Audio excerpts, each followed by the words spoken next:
Hello and welcome back. Today we will be doing some Palworld.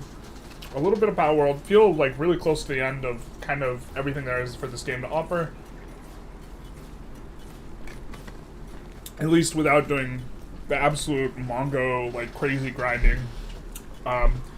We did in the interim gain some XP, and we got this, the pump action shotgun legendary schematic, which is pretty nice. Do want to forge that up. It does require an enormous amount of kind of ore, so that's kind of what we're moving towards.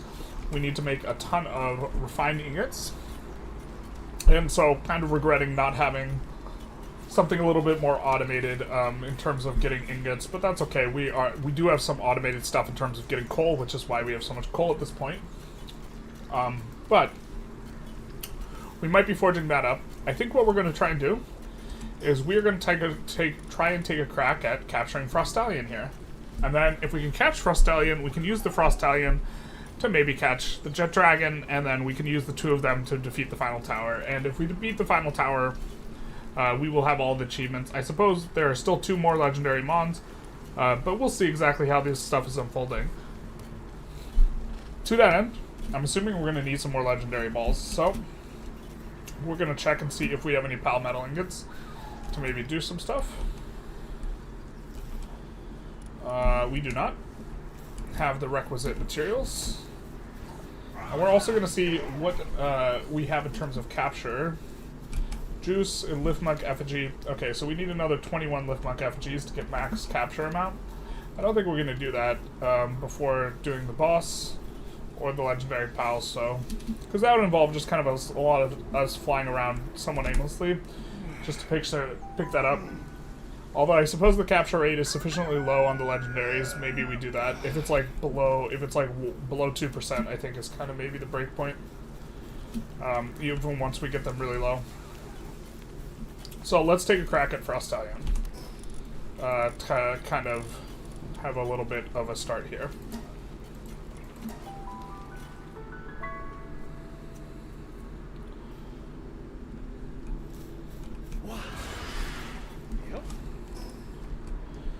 Alright, although if we find any of those lift monks on the way, we will grab them, but I don't think we're going to go out of our way too far.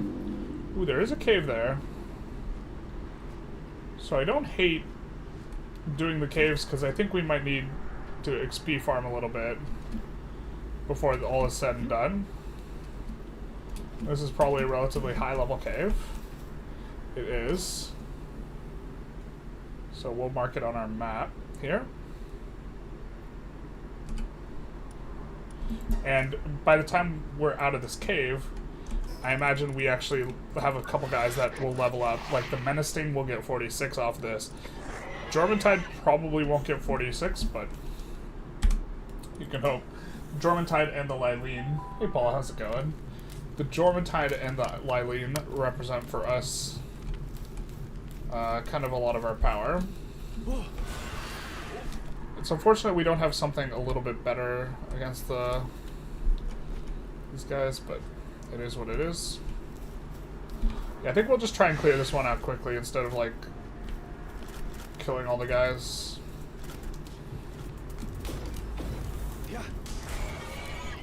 Oh, that's not what we wanted to do.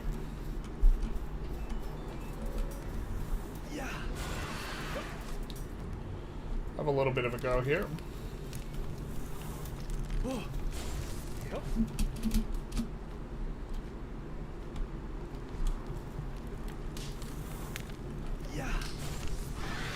My kingdom for a guy who can go through a doorway.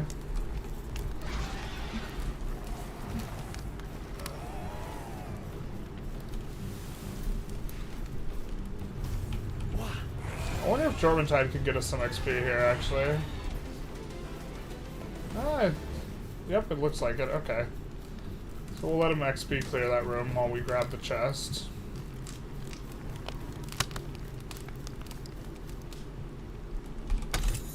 Because really would like to, well, Mr. Jormuntide, you're supposed to clear out the room.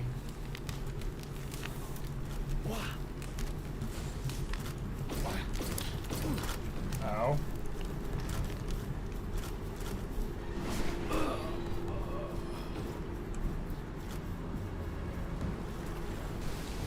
we can throw the beacon. You missed the Vicky 3-star. What are the thoughts on the mod? I think it was interesting. I think it's just really, like, the balance, I think, is just crazy. Like, we had, like, plus 100% construction modifier that, like, I think some of the modifiers are just way too strong. It's interesting, though. I mean, there's a lot of moving parts. I'd really like to understand the mod a bit better before, like, passing some sort of, you know, comprehensive judgment.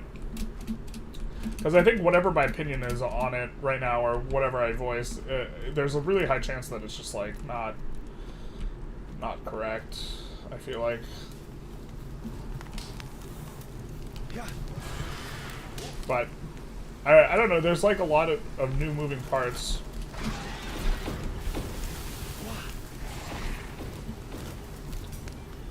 So I was enjoying playing around with a lot. If for nothing else, just the novelty and the experimentation. Like, there's a lot going on, there's a lot to process, there's a lot to think about, and so for that alone, I was enjoying it.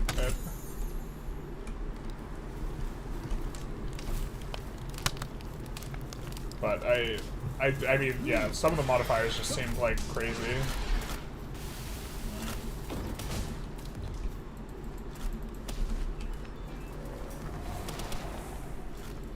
Real?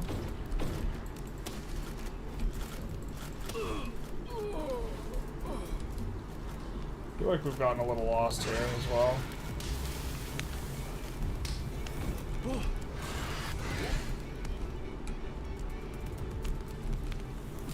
Yeah.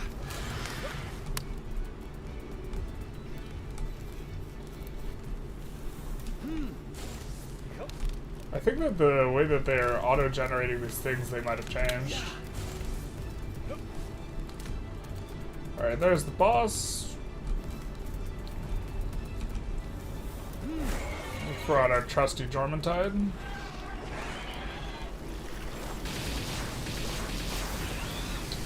Ouch.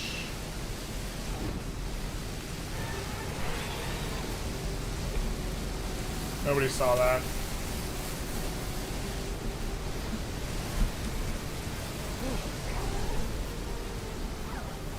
We're on conserve ammo mode, so I think Menacing might be kind of our next most DPS heavy after that Lylene and the Jormuntide, unfortunately.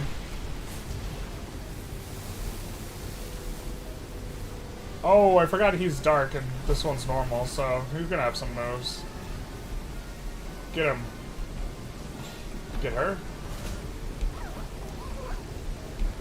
We have 57 balls. Kind of want to see what the Frost Stallion numbers look like before we commit anything too crazy. I think the Jormuntide's moves should be back up, and he should just be able to finish her off. Yep, there we go. Cool. And we are hoping to farm or get some sort of gear here that might be useful. Cold resistant Palmetal armor. Like that, actually. Cold resistant Palmetal armor schematic. But big nice. We currently do not have that. It's rare, so it's going to be relatively high level, and we're going to need a lot more Palmetal for that. And in fact, that would actually help us a lot for specifically fighting the Frost Stallion, because the Frost Stallion's cold. But I think we're still going to take a crack and kind of see if we can maybe get her low. And then if we can't, we'll just peace out and work towards getting the item. Which I started this kind of session with the idea that there's a decent chance that we will have to lean into farming an item of some kind this episode. We thought it was going to be the tactical shotgun, but maybe we make a little bit of an audible here. So Frost Stallion is on the ice. Also, the ice is a little bit more forgiving, I think, than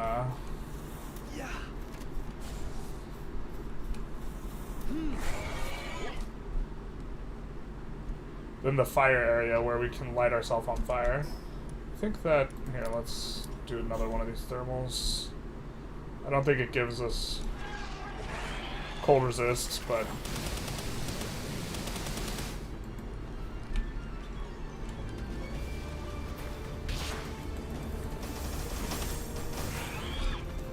okay. So we're gonna have to rotate a lot. That is a ton of damage on our guy.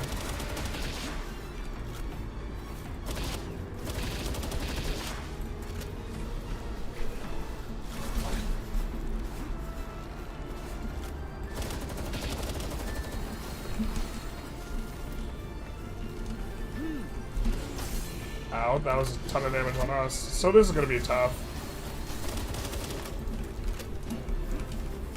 Oh, I thought that was... fuck. Okay, this might not be doable. She really hurts a lot.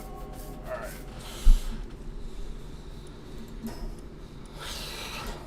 Like, a lot. I mean, at least we didn't get super low and spend a bunch of stuff, I guess.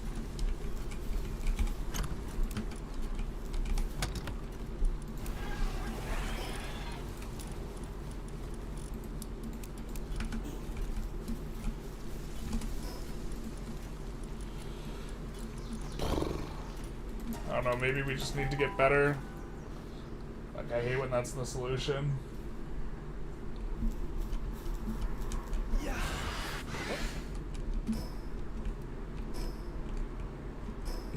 Yeah, I mean, maybe the solution's you just have to dodge the abilities. That's not going to be good for us. We have to keep in mind that we do not have our glider, so no jumping off this early.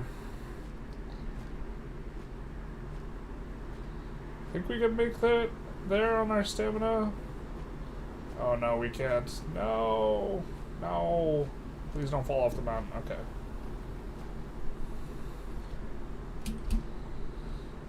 We could, in theory, like, lower the difficulty, but we're not about to do that in the last act. That's not what we're trying to do here.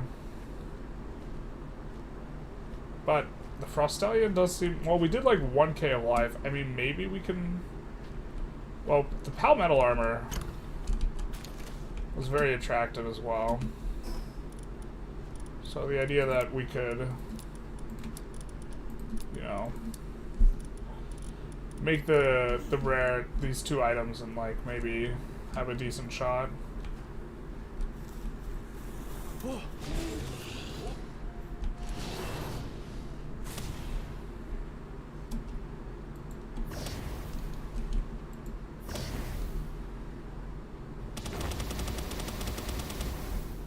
We're gonna need a lot more just regular ore.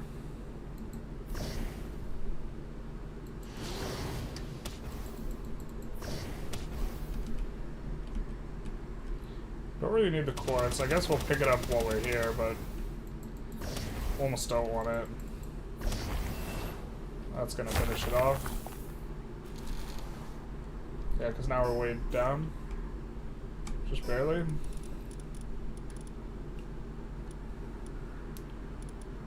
I mean...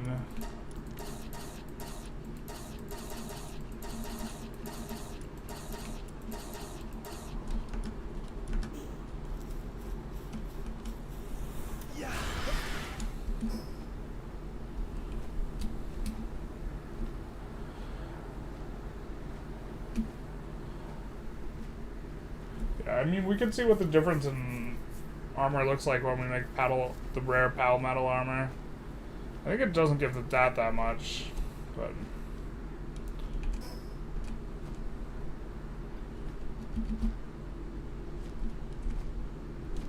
how much ammo did we use there? Like, close to 100? Oh, I forgot these things are heavy.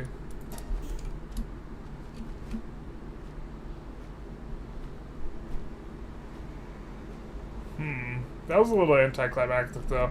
I want, like, a lot of things to be, like, me experiencing it the first time on stream, and I was thinking we could do that, and we couldn't do that.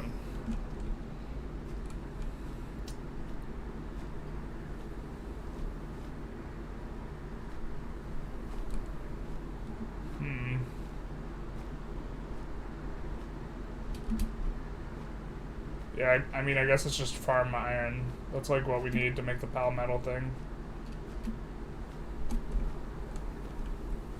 I think that's just a regular egg, so we'll leave it alone.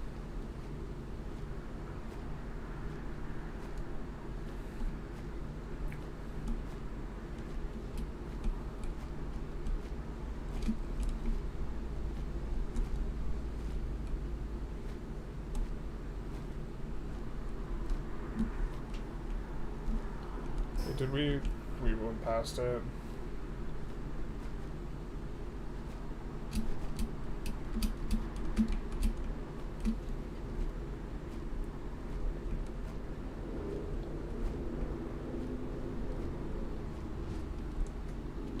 What? Okay.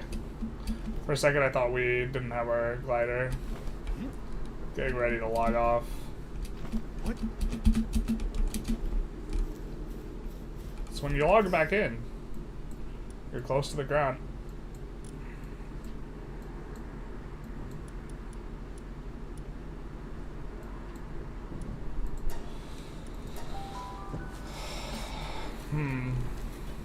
Alright, so I guess we're switching to making a bunch of pal metal ingots.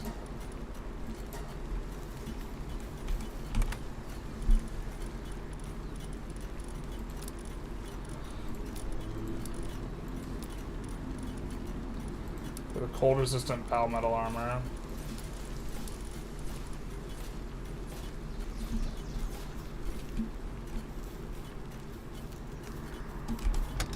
We could also teach a pal all ice moves and have a better chance at the one guy, and teach pal all fire moves and have a better chance at the frost stallion, something like this.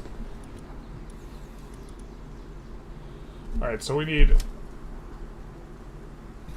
another 70 pal metal ingots after these, which I think it's 4x the ore, so 280 ore, so that's at 80 a trip. That's, well, it's 280 ore, 80 a trip. It's like 4 trips.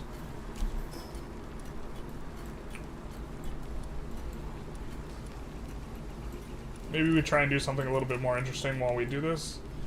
We already got the schematic for the shotgun.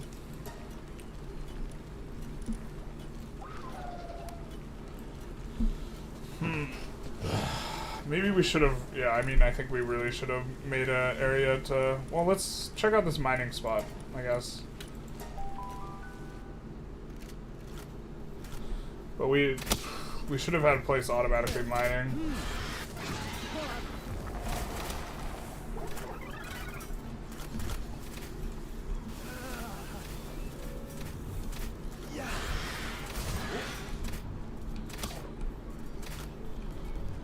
But we had, yeah, so like if we had made a base here, like look at all this, they would have gotten a ton of this. The problem is we can't make another base right now. We can finally dismantle our starting base. I think we need like one more floopy to have all the floopies. Yeah.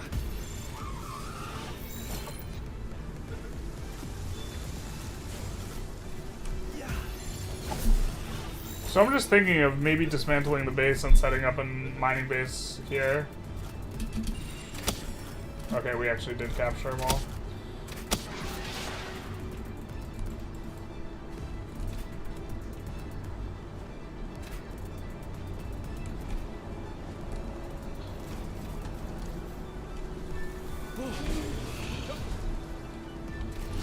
But again, it's probably going to take longer to set up than it will for us to just mine it manually like this.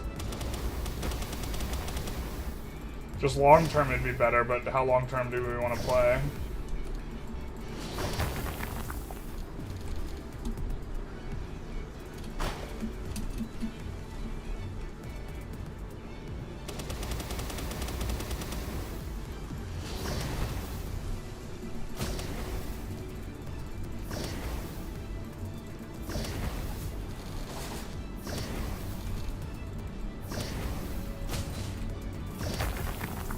Damn, I'm bummed we couldn't get the frost stallion. I mean, we could try again.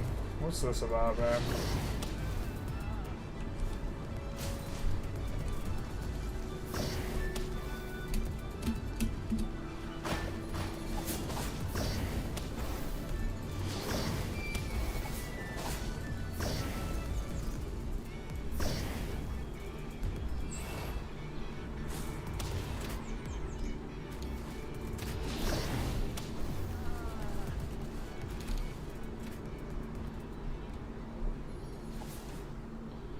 So the 80 ore we have will be another 20 pal ingots.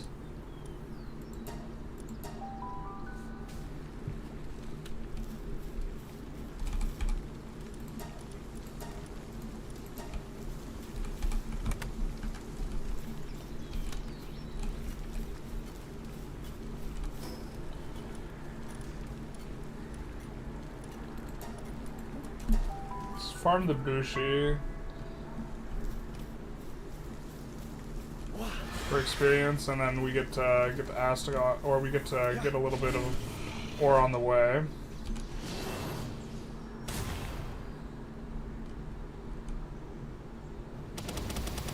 Maybe we just go for the boss fight, to be honest. The last tower. I'm not sure what you're supposed to be able to complete first between the tower and the like legendaries. Because we haven't tried the tower out either. No, we're going the wrong way.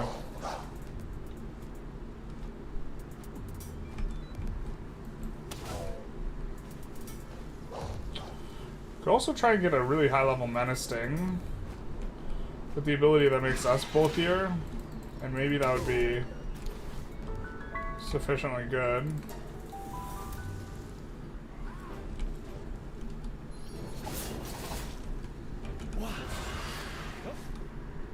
The thing is,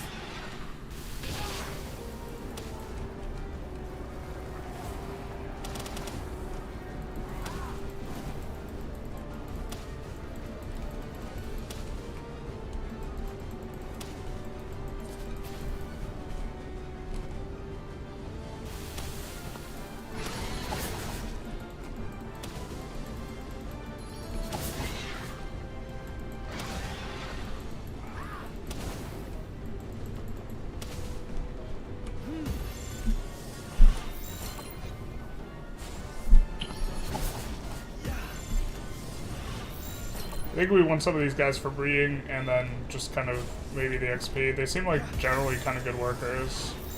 And we can catch this one, and it'll be or it'll be low levels, so we won't have to use a bunch of higher level balls. We can just use Gigaspheres.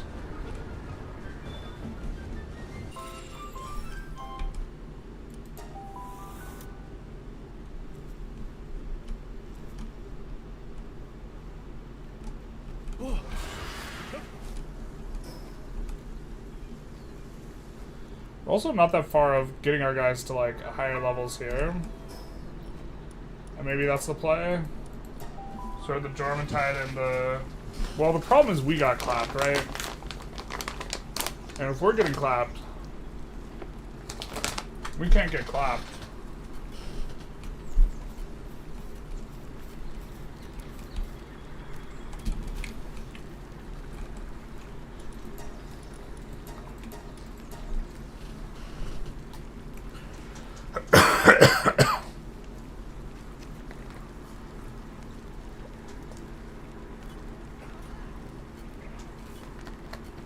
But maybe we have cold resist. Sorry. Some of that went down the wrong way. Maybe we have cold resist rings or something with neutral damage. These are both earth, I think. The other one's grass. Okay, maybe we can buy cold resist something. Is there a shop in the cold area? I don't think there is. We'll see. No Man's Trail, that doesn't sound like shop. Cold Shore, maybe. Ice Weasel Hill.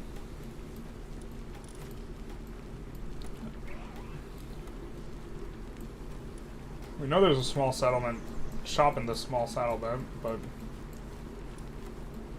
Ice Weasel Hill, I don't think there is at the lake. Not at the Palace Center. Land of Absolute Zero, certainly not.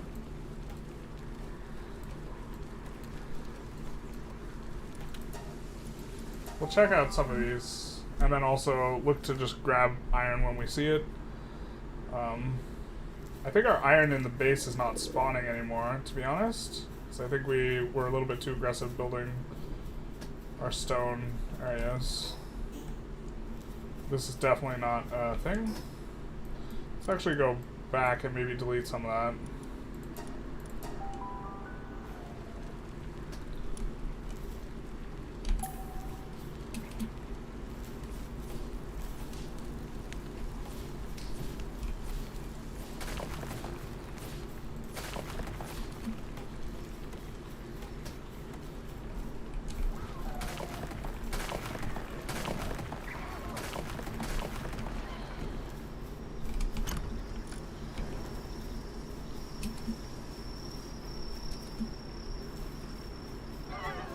Looking for... we want rings of cold resistance. And if we can equip 2 of those and get the Pal metal armor, maybe the Frost Stallion really won't hurt that much. And we can take it out. Or capture it. Preferably capture, but... yeah, look at this. Spawns instantly. And this other one spawns. Okay, so we will be having more passive income on that as well. We just had built over where it could spawn.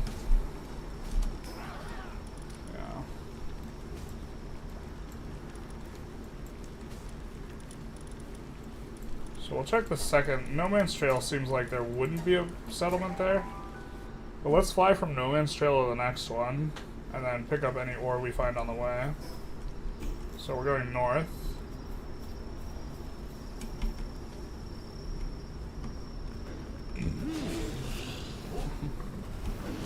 Well, these guys made a poor decision.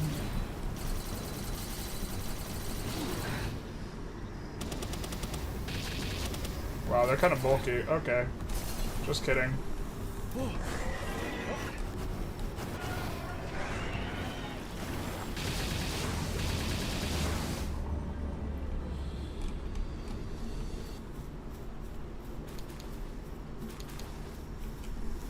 Yeah.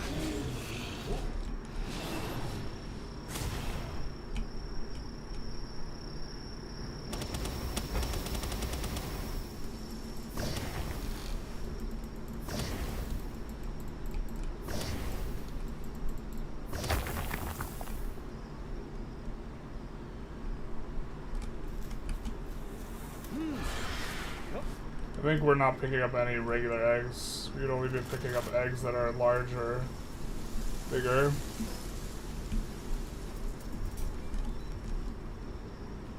Doesn't seem to be a settlement. Not sure if we have max chillets. But there's some ore.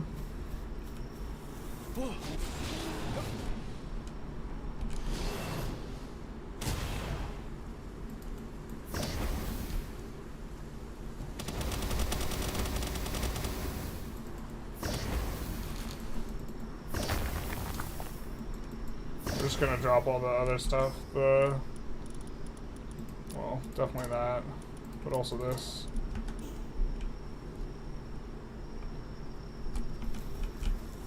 Yeah. Medium Palworld.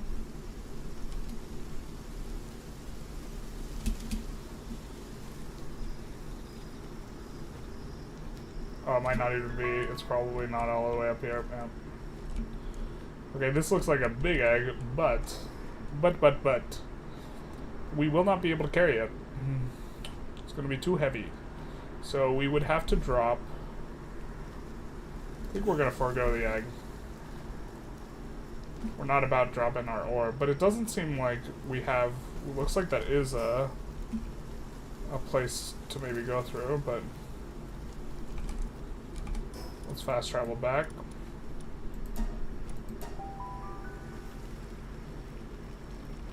I mean, I guess we could check the other shop and see if they have cold resist.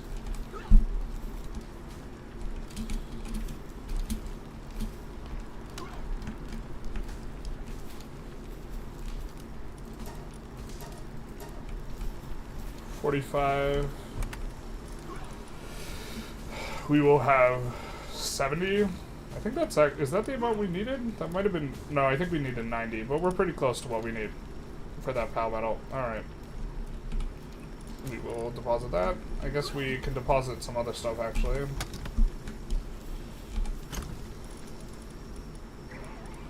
Like this.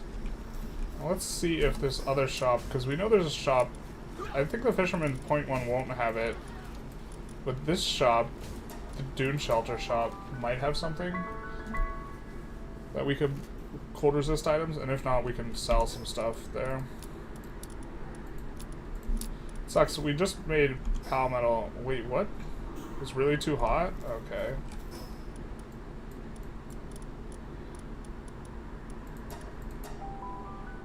One HP left. That's oh, we're starving is what's going on. Got it.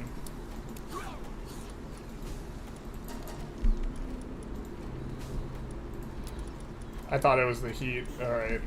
I'm a reasonable man, but this heat is just killing me. That makes sense. That tracks. Also, that's how we did it on exactly one life. How we exactsies did.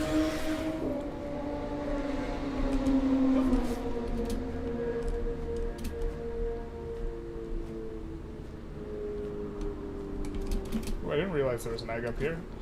I mean, if it's just a regular egg, we're just gonna leave it. Alright, so the question is, will this guy have anything for us? And we're gonna sell some stuff first. We're gonna sell the precious entrails, that. And we wanted to offload our 9 handgun schematics, because we're not gonna use those, we don't think. Definitely not offloading that. Oh, and then buy.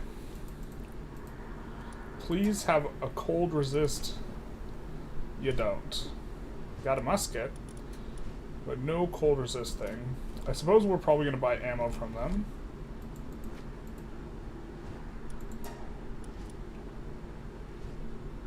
Also not what we want. Okay, so let's buy ammo from you. We're actually going to buy shotgun ammo.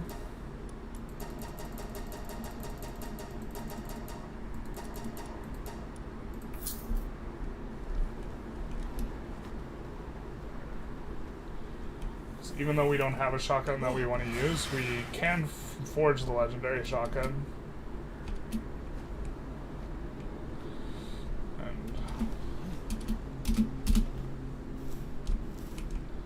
And I think that's going to be good for us.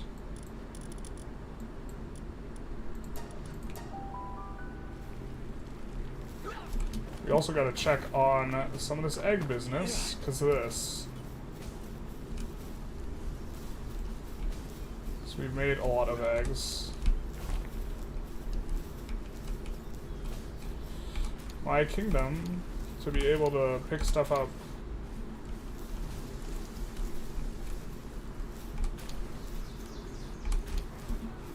There we go.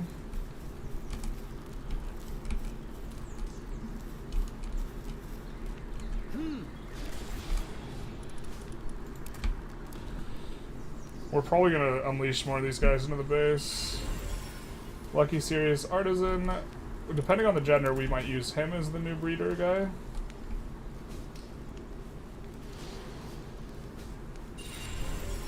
Serious Artisan.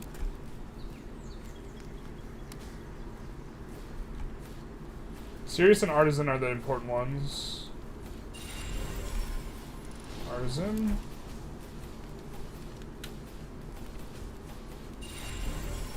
Artisan and a bunch of others.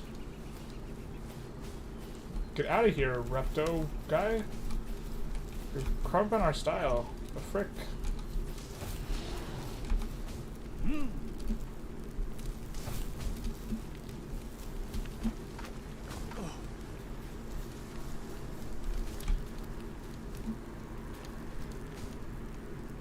my god. There we go. What the hell? Okay. Just visual.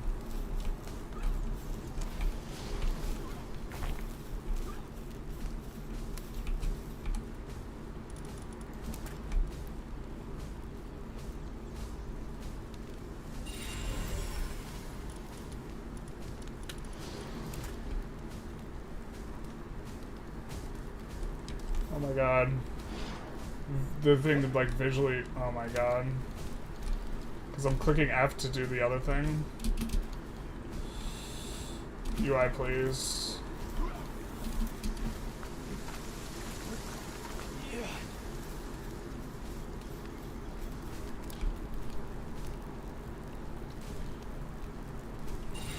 Okay, Artisan and Serious are the two really important ones. Let's see what we're cooking with currently. Artisan Serious Lucky is all that we want, but this is on a female. We also would want Swift. And did we get one on a male?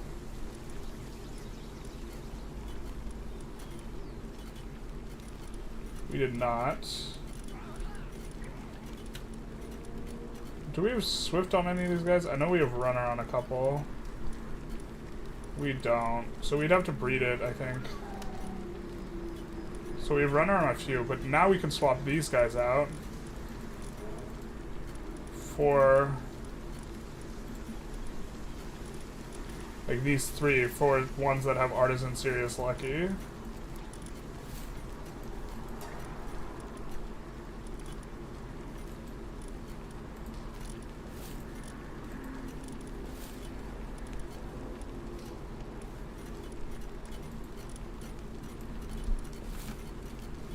And I should be able to find work pretty quick.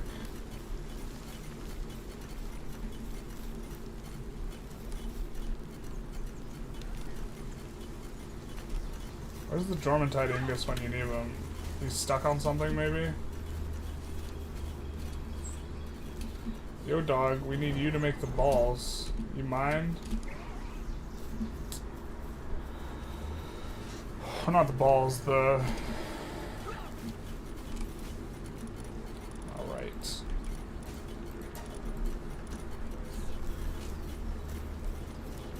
This stuff. I guess the Repto guy's on it too.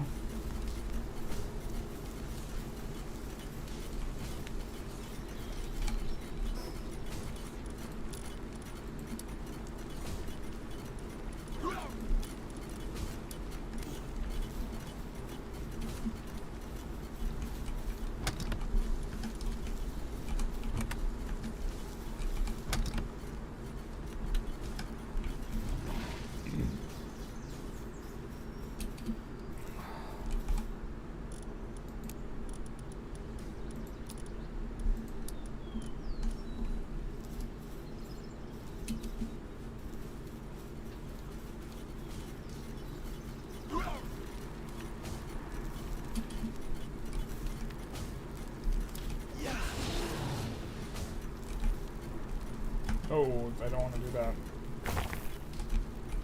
No.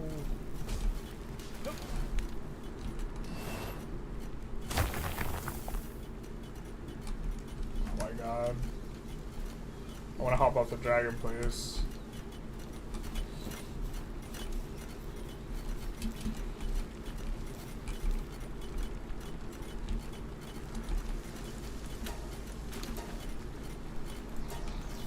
There we go. So that'll be enough when we get back, I think. Yeah, that'll be just over 90. Perfect. So we will be able to make our cold resistant palmetto armor now.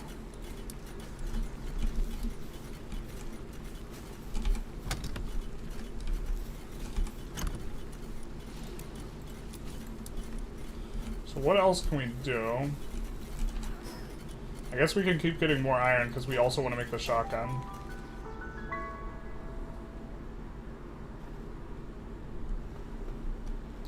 And some sulfur to make some ammo.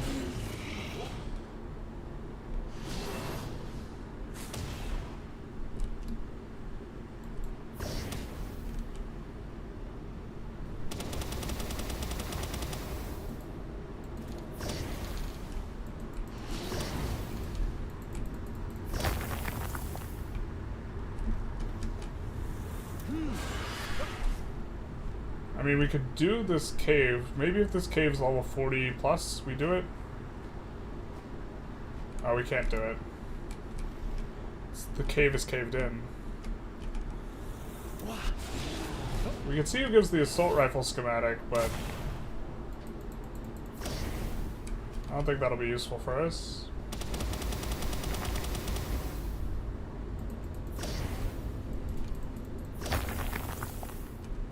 Alright, so that's another 40. Yeah. And we will go back to the future.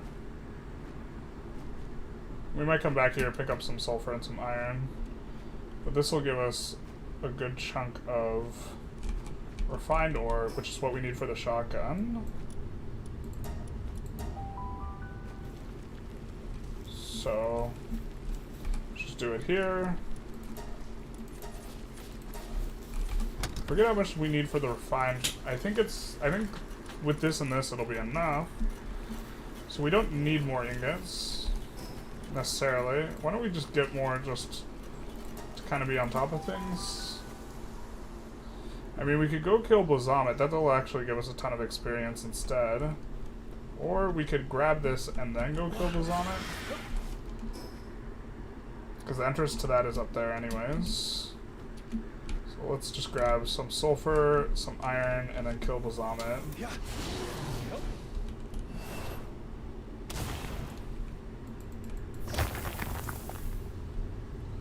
40 sulfur. That was supposed to hit. Awkward.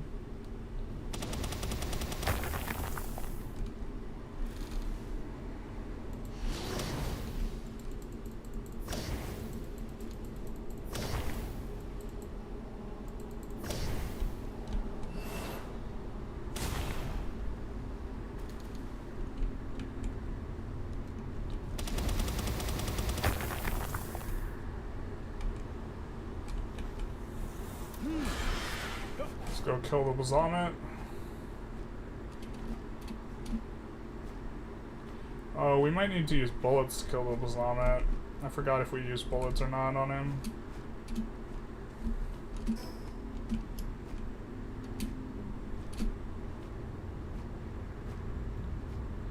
I guess we'll find out, won't we?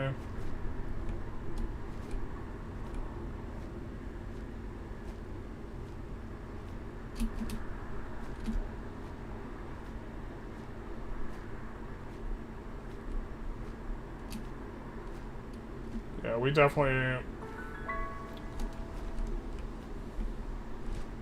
Actually, I think we can stay on him for this.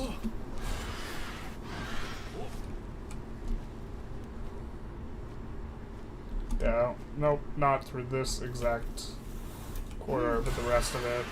Which is kind of obnoxious, but not too big a deal overall.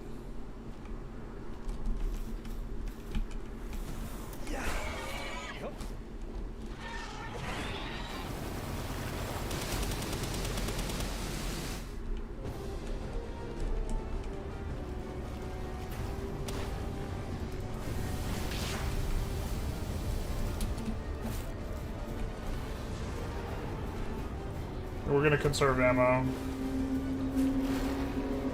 Just trying to use Jormuntide here. It's already half-life, so.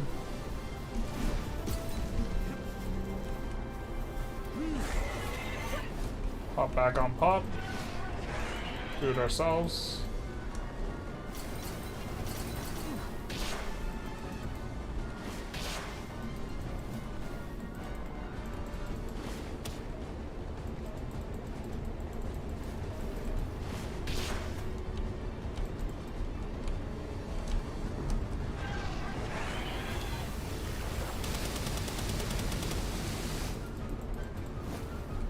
Now if we hop off, he should have those abilities.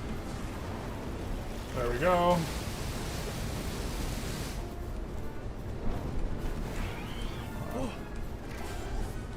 Let's finish him off, Lylene. Cool. So that gives us a ton of experience. And some coal, I guess. Is there not a chest in here? But Lylene levels up, so does Beacon, although Beacon's not going to be very useful in a fight.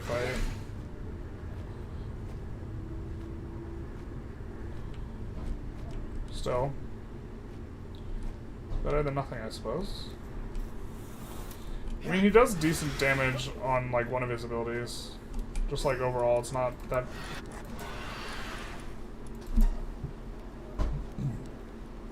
It's mainly lightning streak is pretty good.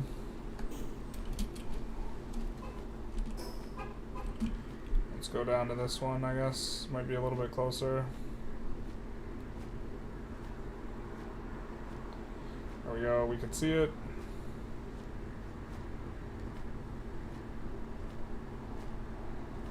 Okay, so now we go back, we forge the armor, we forge the shotgun, we give Frost Stallion another try.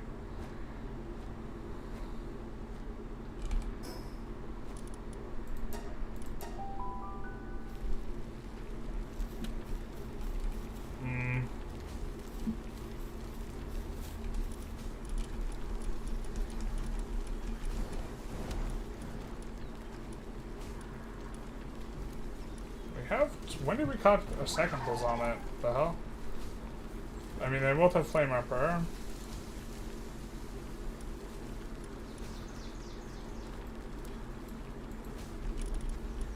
But I think they only do the fire. No, they do fire and mining, but they're fire 3. And they're not super huge like the other thing is. So we're gonna toss another one in here and hope that they can cook this stuff up a little bit faster.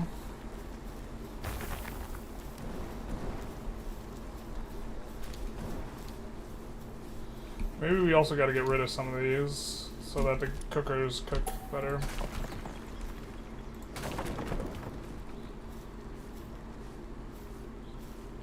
So doing the extracurriculars.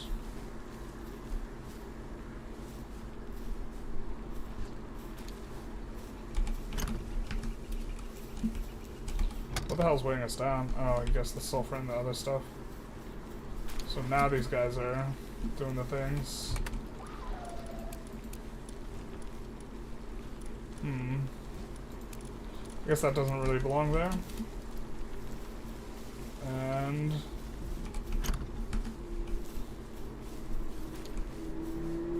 we will take care of that for them so that they can focus on other things.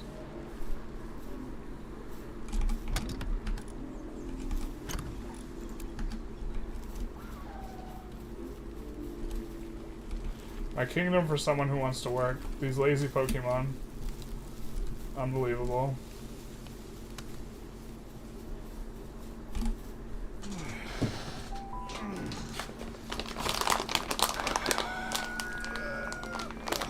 Alright, so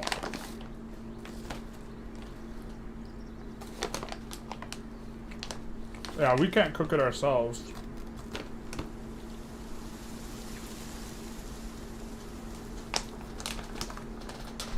Not that we would want to.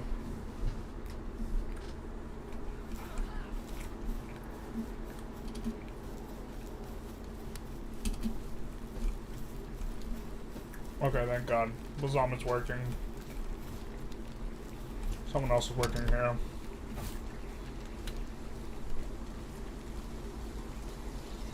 We kind of have a little bit of extra stuff. What can we do that's useful?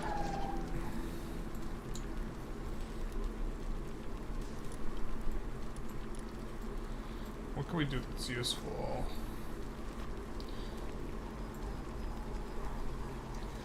I mean, it really just feels like we're in super waiting mode.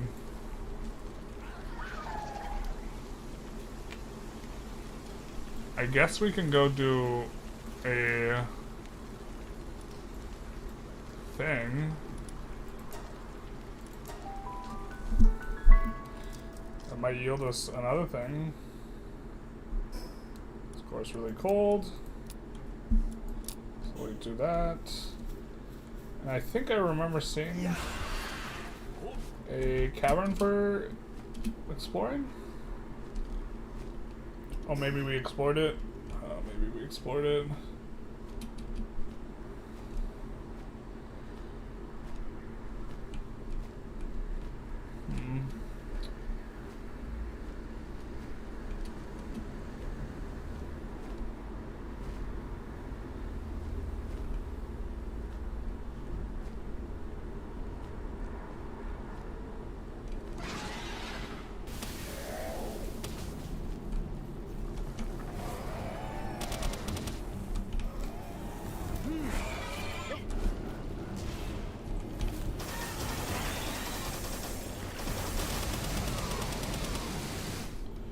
He does the damages to the guys. Almost wish we'd put Swift on him. He'd be a lot easier to manage. Or just cruise around on. Yeah. Yep.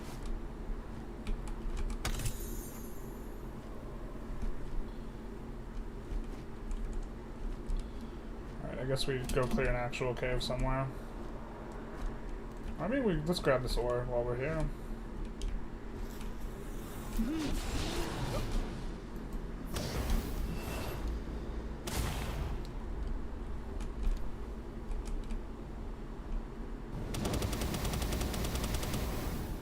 I guess my aim was off.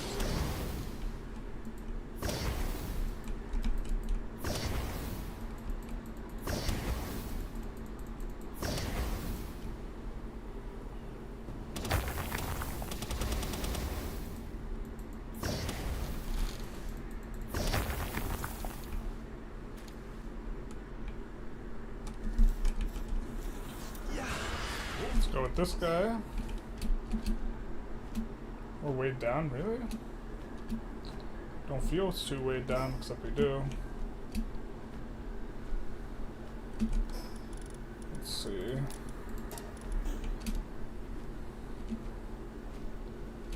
Much better. Not gonna grab the egg.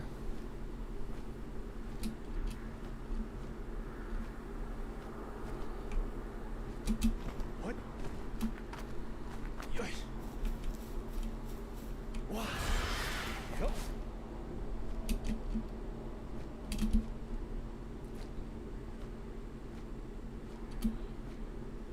Oh, I guess we overshot it, didn't we? Why did I think I was traveling away from that? Crazy.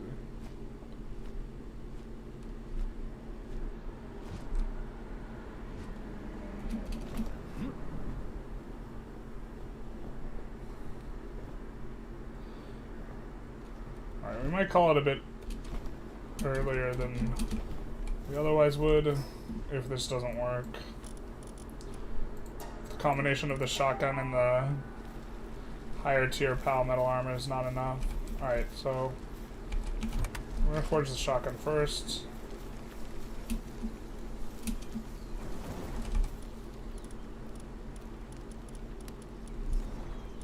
It's not the right one.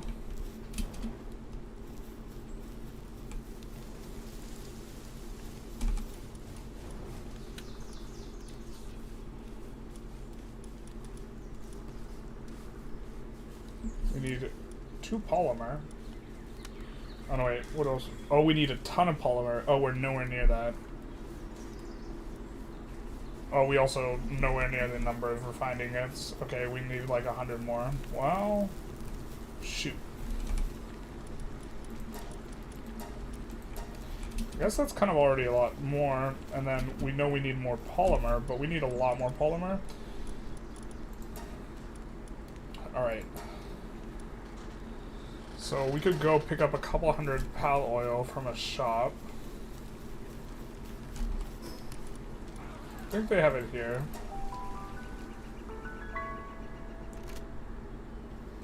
It's gonna be the fastest way to get it.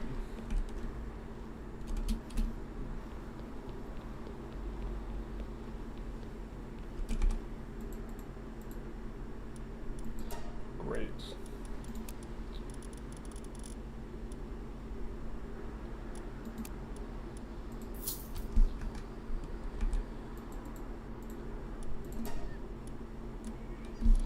Not you. Isn't there another merchant? We want to talk to the other merchant.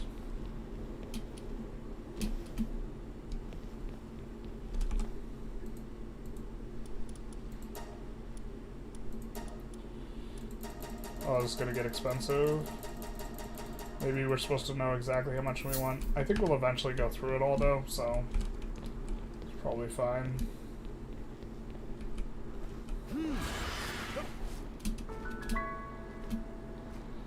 Okay, is there any ore close to here? Well, we see that's the ore, but that's... no, that's not even ore.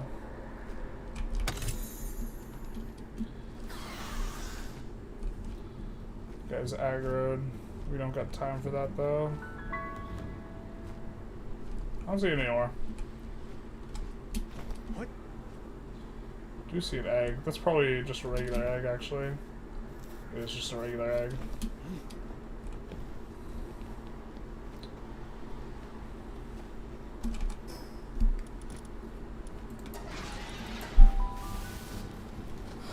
Okay, so let's come in. Well, first of all, let's let the Astagon help out with the mining. So ore is what we need. Polymer is getting made. This stuff's getting cooked. Refined ingots are getting cooked. Okay. Everyone's working on this. So this should finish quick. We'll put in the rest of the PAL items. Perfect. Put in the rest of the polymer. So that'll be enough polymer. So we need 40-ish more refined ingots.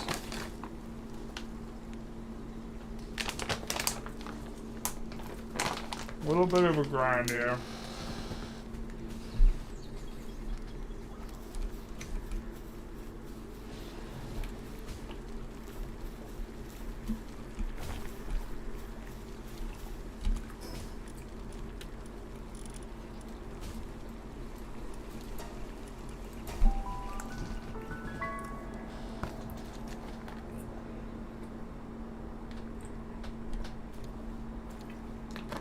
Alright, it is a little hot here.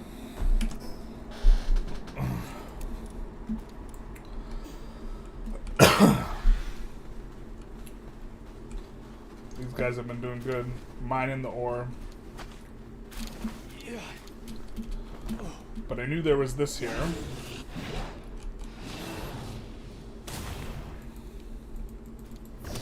So we could grab this and all the coal. We are burning through our coal at the main base. Oh, late stream today? We streamed during the morning too. The Saturday mornings are the dedicated, very consistent, not just impromptu Victoria 3 streams. So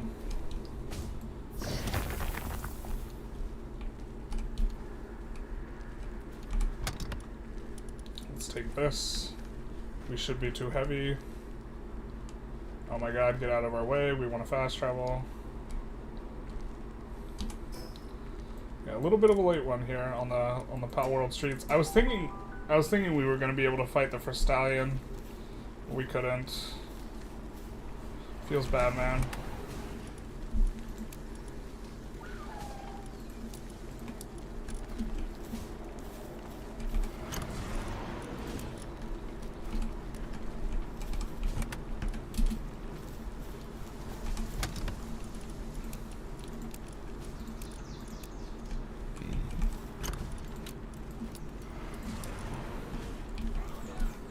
But that's kind of, I guess, what we're trying to do here. We're trying to get to a power level where we can go after the first stallion.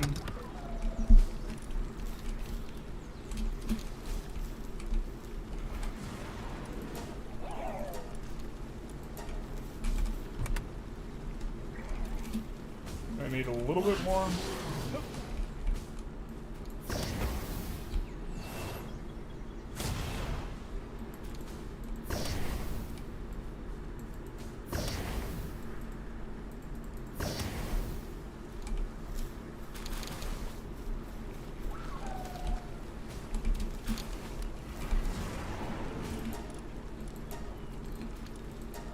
Oh, okay, that's gonna be enough.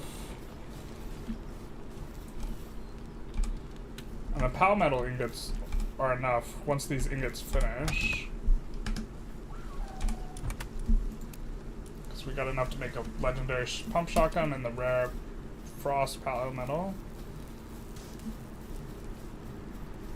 So let's go, now that we have everything cooking as needed, let's see about doing one of these dungeons, yeah? So we'll do this dungeon here because it's probably the highest level one.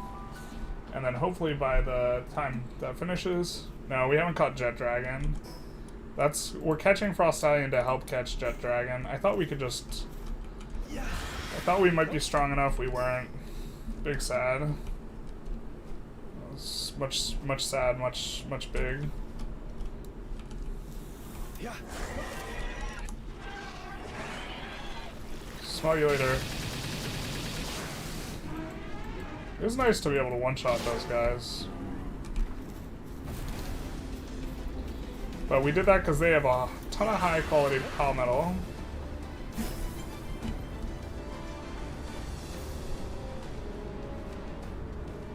But also, once we catch one legendary mon, then we can like really kind of turn up what we're doing. This is nice when they're both together, because then we can do both at the same time.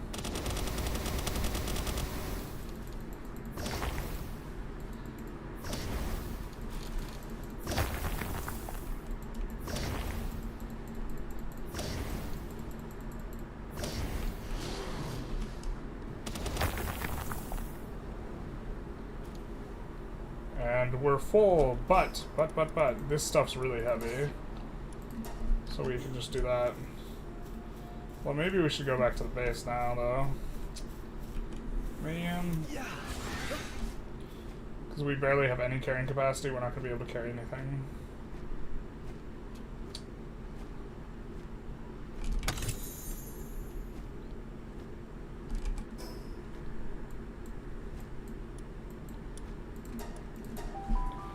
Also, I think some of these items will take a really long time to forge anyways. In terms of getting them going. I mean, I guess these palmetal ingots will also take a long time to cook up.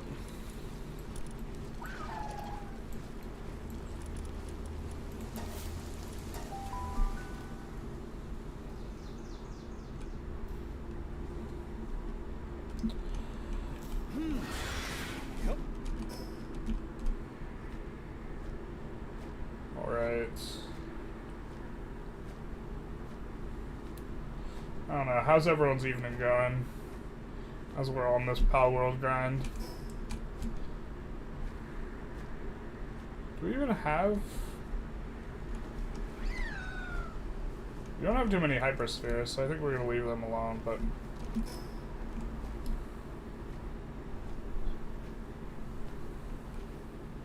Which part of the map do you like most? Maybe Pal's the scenery?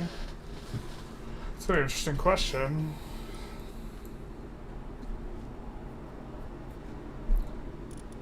I liked this area a lot. The jaggedy mountains and the, like, flower fields or whatever. I think. In terms of scenery. In terms of pals, what type of... I don't know. Maybe the sanctuary places? I suppose if you mean by the... Between the fireplace, the wooded place, the deserty place. Between all those variations of place. Which one's our favorite? What would the answer to that be?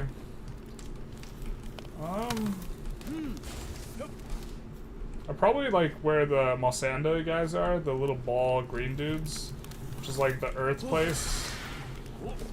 It's got a bunch of like spires and stuff. That was kind of neat exploring through that. So maybe there.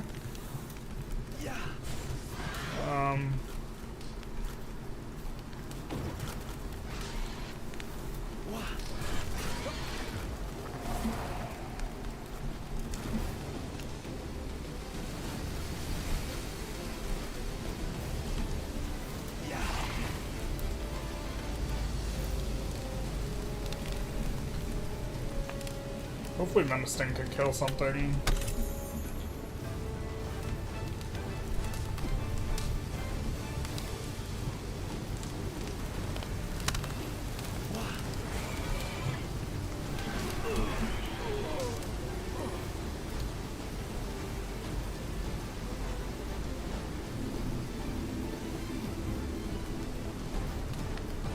Actually, Lyleen's probably the best at clearing out guys of all of our mons.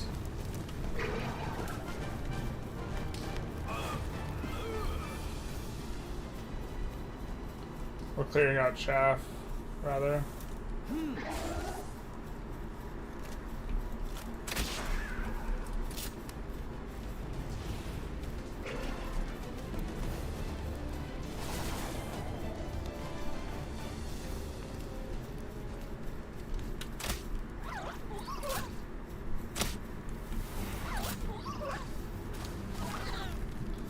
Actually, I think they drop the PAL stuff. No, maybe not.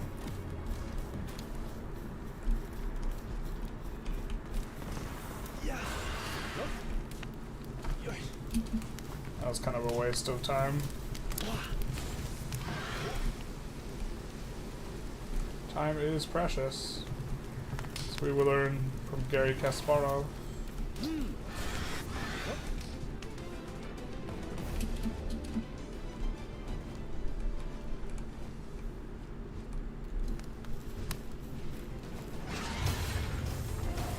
Oh, what the hell?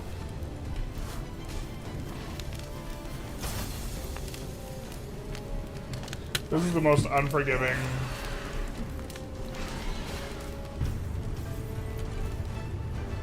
Ailment.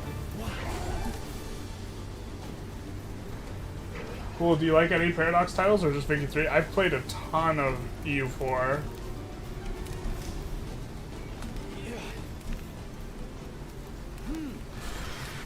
A ton of EU4. Not in a long time though.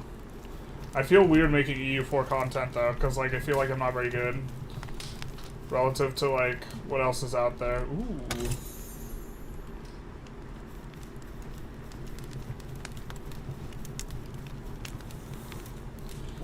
Like there's some people who are just like EU4 wizards to me, like it's like mystical to watch them. You know what I mean?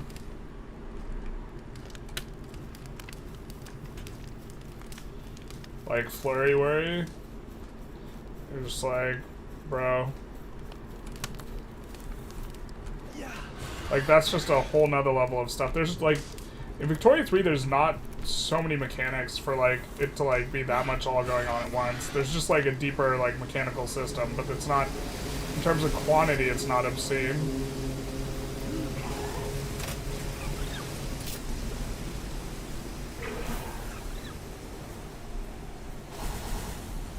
Holy shit, she does damage now.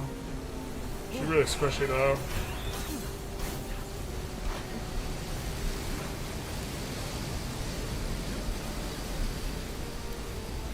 Oh wow, guys are taking damage. I guess it's because there's a lot of pangolets. We're still dedicated to not using ammo on these guys, but to be fair, Menacing is bulky as all hell. Get a Menacing. Kill any of them, please. Oh, he got frozen out of his move, man.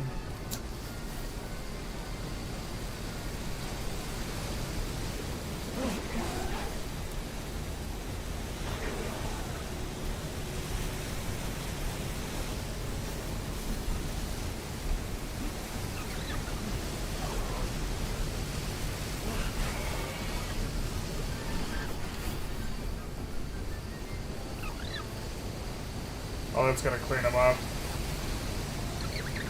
No?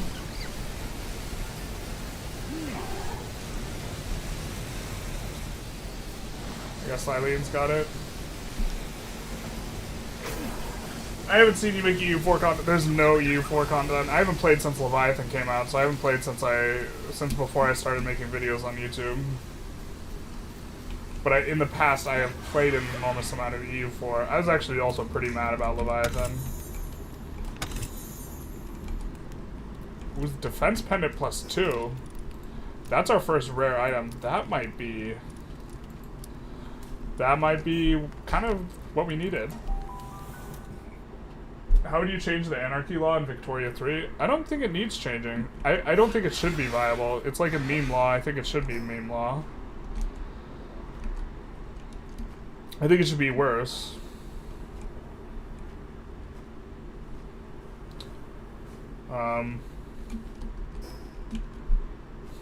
But yeah, I don't think it needs changing.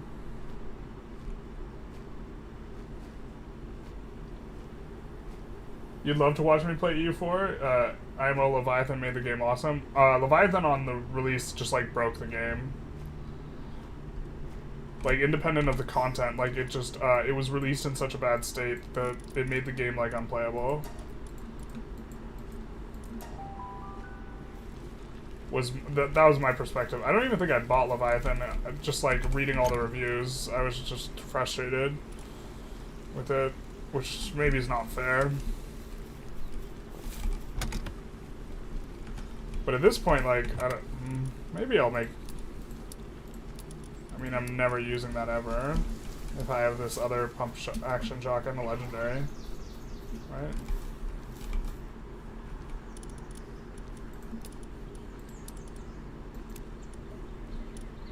But, so we have the defense pendant, and I think we'll also need to have one of these. I think this will be the gear setup we need, but now we will get the legendary pump action shotgun. I think we'll...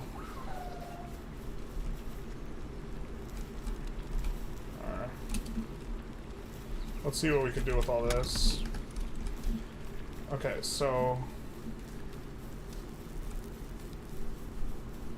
from here, we will make the legendary pump action shotgun. Big nice. I think we want to be there when it pops because we get XP based on, I think, the level. I think you should do a let's play of it after Palworld.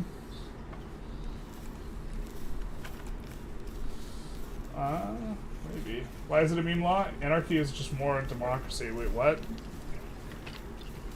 I mean, what do you think anarchy is trying to represent?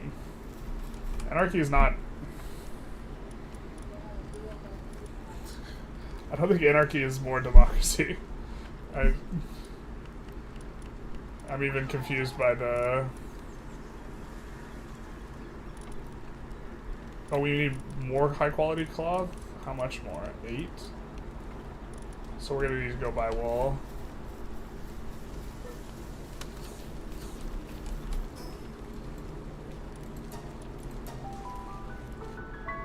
So we're gonna need to be buying at least 80 wool.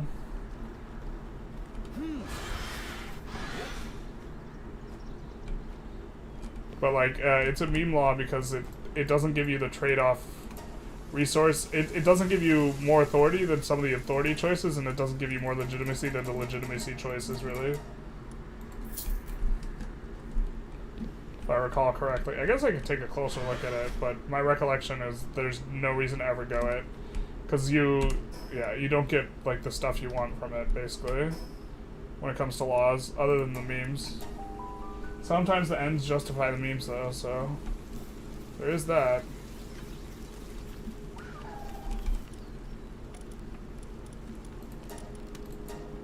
So, that'll be enough of that.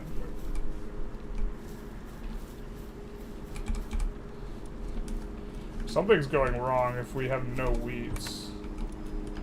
Oh, I know what's happening. Our mons are just eating the wheat instead of the berries. We have to put the berries at the front of the thing. There we go. They're just eating, yep. They're eating the wheat.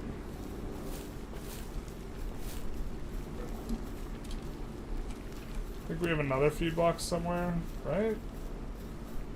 Other than upstairs. Oh, those Anubises have been going at it too. I think we're out of this by now, right? We're out of take. Yeah. I think we'll just put, we'll stop the farming for now.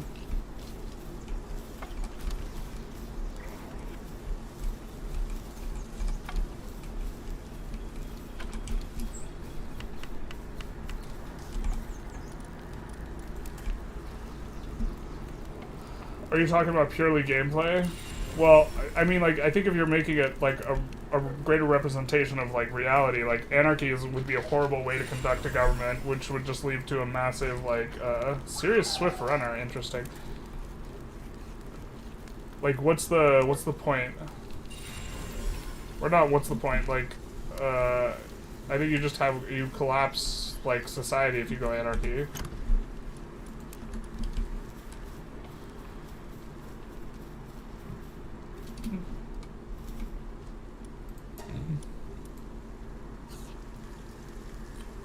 Will that cure your insatiable desire for food? I guess it does. And which one of you is depressed? Because everyone knows you can cure that with medicine.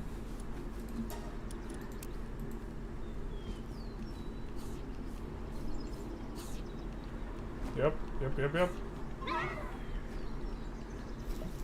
Nope, that's not why you're... Bro, can we pet you? Is that what you need?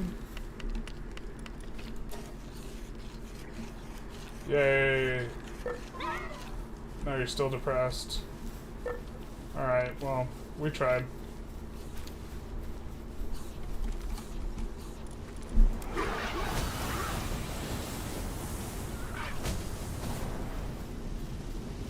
Bro, those guys spawned, like, inside the base. No, my glorious... Bro, they completely wrecked this exterior thing. Oh, well.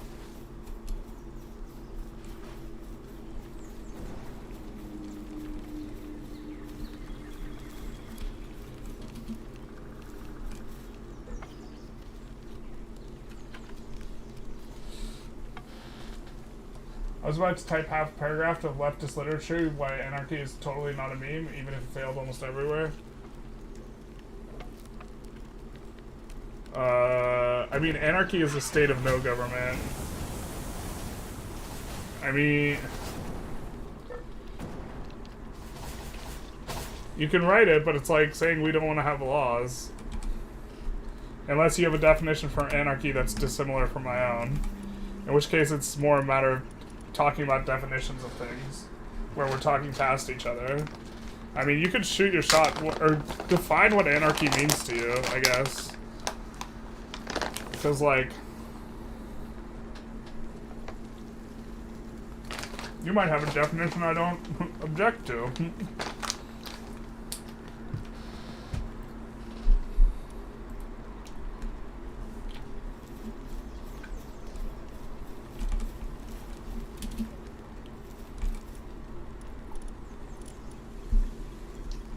You need 6 more palmetto ingots.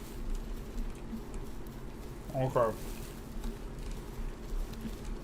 It's all coming together. We're gonna need refined ingots anyways to make ammo, so we're just gonna do that.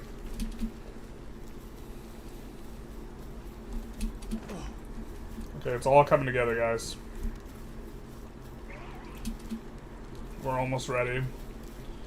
We're just waiting on this which takes forever. Yeah. Discussing the merits of anarchy, apparently, in the meantime. Is Generalist a monarchist? On the Discord I am, because I like purple. And the landowner thing is purple. No, I am I would want to say libertarian, but the libertarians wouldn't have me because I actually believe in regulation, so... What? In terms of, like, values, I'm, like, libertarian, but in terms of conclusions, I'm, like, I believe in more government intervention so that people... I think capitalism fails a lot, and consent doesn't mean fairness. So, the basis of, like, a consensual exchange doesn't mean that you have split the value in a fair way. So that's a lot to unpack. But we talked about Crassus in the Rome run. And Crassus is often an example I use of this.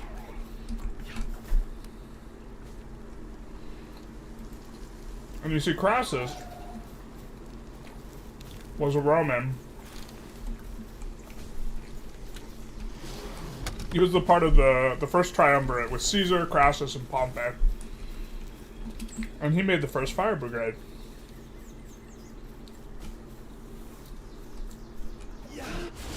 And what this fire brigade would do is they would come to your house as it was burning down, and they would get there, and then they wouldn't put out the fire. Instead, they would begin negotiating with you, and they would offer to buy your house. If you didn't sell your house, they would just let it burn down. If you sold your house, they would buy it for pennies on the dollar. And of course, value is being produced in this exchange for both parties. Because you, instead of getting nothing, you get pennies. But you are getting like 10 cents on the dollar. Crassus is getting, let's call it 90 cents on the dollar. And cents is maybe really the right word because that's like a Roman like word. So he's getting 90 cents on the dollar from that exchange for the saving of the house. And then he has the house, which he put out with the fire. And so what I mean when I say that just because it's consensual doesn't mean it's fair, is you have given an exchange, but Crassus has gotten 90% of the value because the house was saved, but now Crassus owns it, and he rents it back to you. And you've gotten 10% of the value because it's not the case that you got nothing. So both parties are better off, but one party is better off by a wider margin than the other, right? And furthermore, Crassus is the one making all the money. The people who are actually providing the value are the firefighters, right? But they don't own the thing. Crassus does, right? So, like, if we're doing an examination of, like, value, I think all value is produced by labor.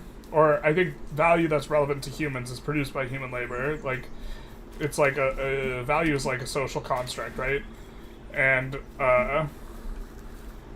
I think currency is supposed to capture value, but I'm of the impression that, like, inanimate objects aren't the things producing value, that humans are the things producing value, so if you think that inanimate objects or money has value in itself, then, like, that's starting to have a different conversation about the nature of value. But Yeah. anarchy isn't the absence of order as it's colloquially known. Well, to some extent, whatever... If there's a definition of the word that is the most common way it's used, to some extent that's what the word means. Like, the meaning of words is, like, social. So if everyone thinks a word means this, except for... Well, I guess academically it might be something else, but let's... TLDR, it is the reorganization of society into a more democratic form to collectives which organize themselves based on consent without the state wielding the implication of violence. Okay, well then, practically speaking, I think an anarchy, from what I understand, you mean is the state has basically zero power and everyone lives in through collective consent.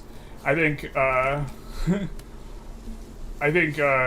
good luck the first time someone decides to create a massive, like, violent force to like, take what they want. Like, I could resort to banditry if there's no state enforcing stuff. Sounds a bit like communism. No, it's not communism, because communism distributes resources evenly. What he's suggesting doesn't entail that resources are distributed evenly. Right, you could have a meritocracy. It also, communism implies that the state is controlling prices, and he's talking about something where the state's not controlling anything. It's very decentralized. In the Marxist definition of the state, its purpose is to balance, suppress the eternal fight between the bourgeoisie and the workers. Anarchy aims to eliminate this contradiction.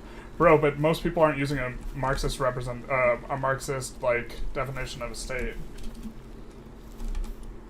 Like, so, like, if you're talking to a Marxist, you can, like, use that type of, like, definition.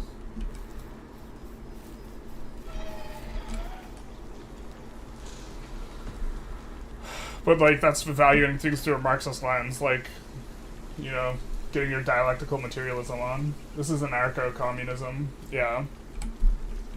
That sounds about right. But it's not like, I mean, I guess.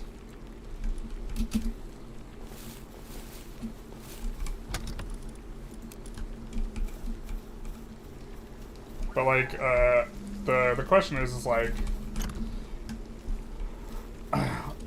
from a practical perspective, how do you enforce that type of thing?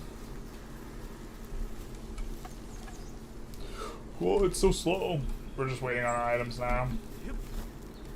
Before we try and go for it.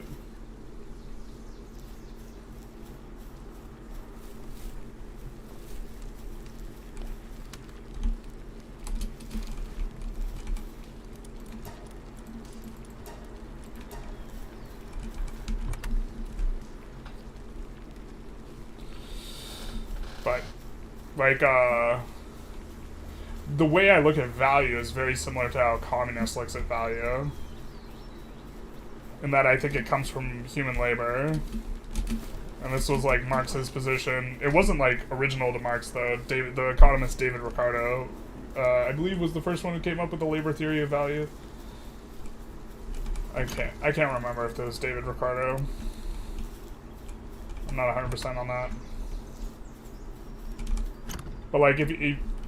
I think communism has some problems.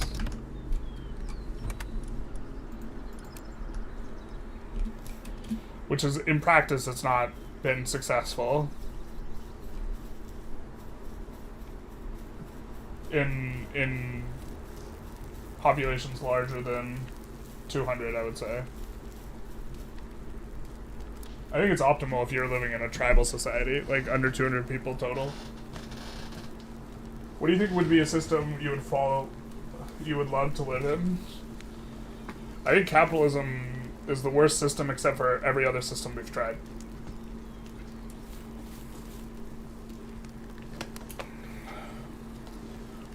I would just be, I think that there should be, relative to what we have today, I think there should be a lot more regulation and trust busting. But the regulation, you should be free to do as much as possible.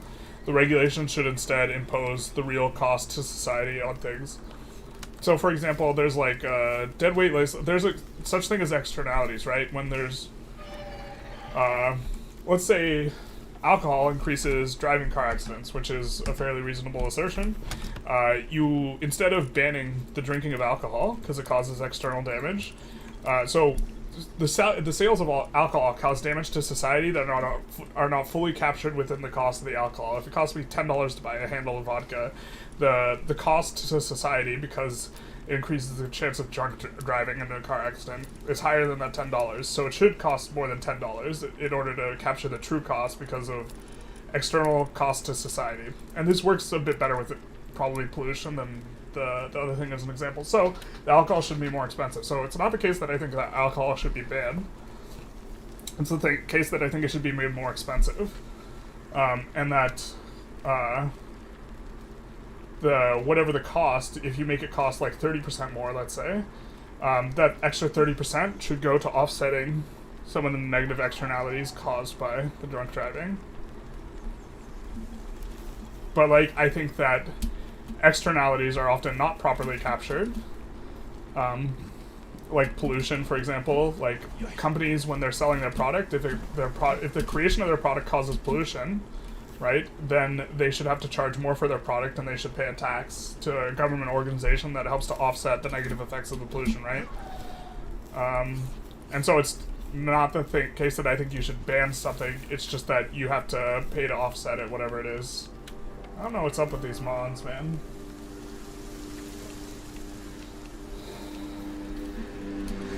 So, in the sense that, but like, I think a lot of government interventions are also frivolous. Like, do you know you're not allowed to call something a pizza unless it has tomatoes in it for frozen food in the United States?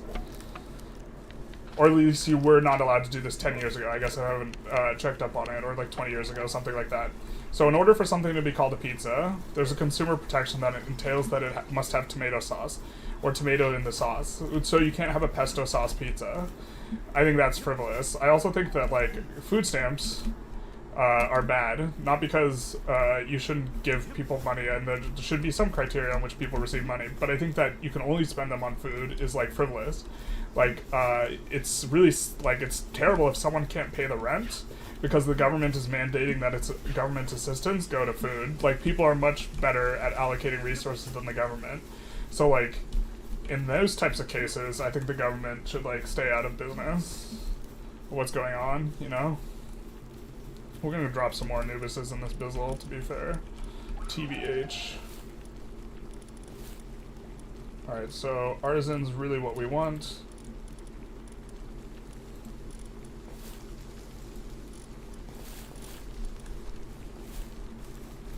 You guys start building stuff, man. Yeah. They're all just getting trapped up here? What's going on? Yep.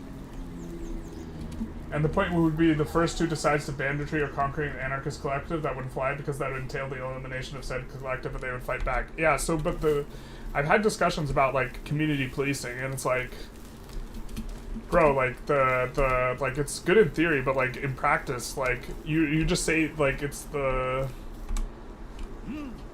community fights back and polices, self-polices and self-regulates is like a cop-out. That's not a mechanism.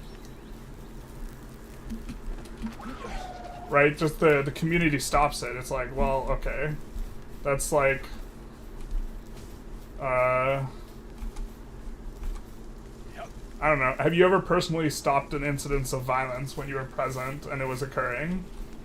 And further than that, if they organize a group of 10 and there's only one person to stop the violence, have you ever like jumped in and tried to stop like a group of people engaging in like a negative activity? Like the police win because it's bigger and there's more people, but like there are places in the world where the police don't win, like where they have less resources than the people they're supposed to be policing, like the cartels in Mexico, where there's places where the cartels have more money than the local governments and they just like buy out the police, or they have more resources and more people than the police and the police can't effectively fight them.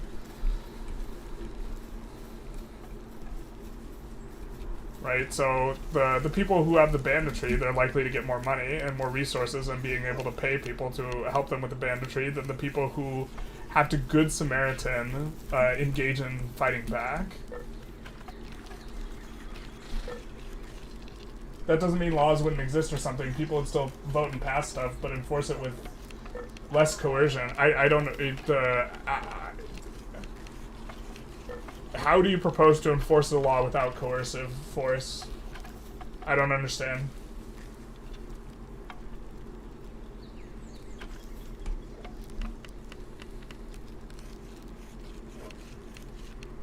I mean, I had a professor who like wrote like a pretty long article on community policing, and I mean, I think that he's right that there is something really, really wrong with like policing as it exists today, but like when like trying to get specific on the mechanisms by which community policing would act, it's kind of just a shrug into something. His like response was something I know not what, but it was effectively like, we are so detached from what the proper system should be that we can't even properly imagine what the proper system should be, which I think is, it's not that type of answer, oh, we get so much more defense. It's not that type of answer is wrong, but it is the case that I think that it's not particularly substantive. Like, it's not like a real and detailed answer. And to be fair, like the answer could be, we should be looking for systems. And I'd be fine with that, but I'm not pro switching to anarchism like in the dark, not knowing whether or not the system that we're thinking about is going to work or not. Regarding food stamps, I disagree, because if the government straight up gave cash instead of food stamps, the landlords might get incentivized to raise rent since their renters get extra cash. I think that's like a separate thing I would want to address in a separate way, because I also think that I'm not a huge fan of so I think all value is created through labor, and landlords aren't creating value through labor, so I don't think that should be as viable a ownership model. Like I think it should be the case possibly that like you have housing be, as you would say, collective, but I would not call that anarchy. But if there's like collective ownership of like housing communities or like this type of stuff, and they all pay rent and they decide how much the rent is going to be, and then they use the rent to maintain those properties. So if you have an apartment complex and it's 50 people live in it, and then they all collectively, while they are living in it, own it and decide how much rent is going to be, and like if they make the rent zero, then there's going to be no maintenance on anything, right? And if they make the rent expensive, then you can collectively maintain like stuff. And something like this would be like preferable. But I think that you solve it through a separate mechanism. Because when the government tells you exactly how you need to spend your money, it creates an efficiency, like economically speaking. Like people get evicted because they can't pay their rent. Even if they have the food stamps, like that's not an ideal outcome.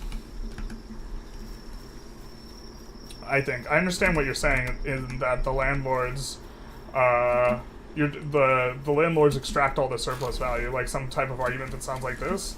And so by creating more surplus value that is extractable, you would just get an equilibrium where the landlords charge more and more would be extracted from people and people would not have food as a result. But I think you go after the landlord problem a different way. I'm not too attached to community policing. No, that's just where more of my knowledge over those types of arguments kind of comes from. I also think that one of the problems with policing is the type of person you're looking for. You're looking for a Goldilocks type of person with policing. You're looking for a person who doesn't mind engaging in violence, but also doesn't want to engage in violence. I'm not sure if that's even better. So I guess we'll also repair this assault rifle, so we do need more pal metal. I think we made more pal metal. But we don't have a repairing bench, so we gotta make that. But that's our repair bench? Perfect.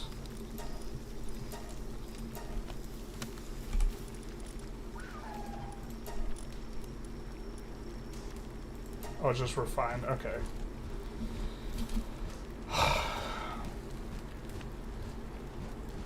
But I would like to see what works and what doesn't. But this isn't an argument for a position, but I also wouldn't like no police at all type of thing if it doesn't work. But police, I'm not sure I'm understanding your position then. If that's what you're saying. You're talking about not having coercive force. I'm not understanding how you're trying to have police not have. If you're saying you don't want coercive force, like,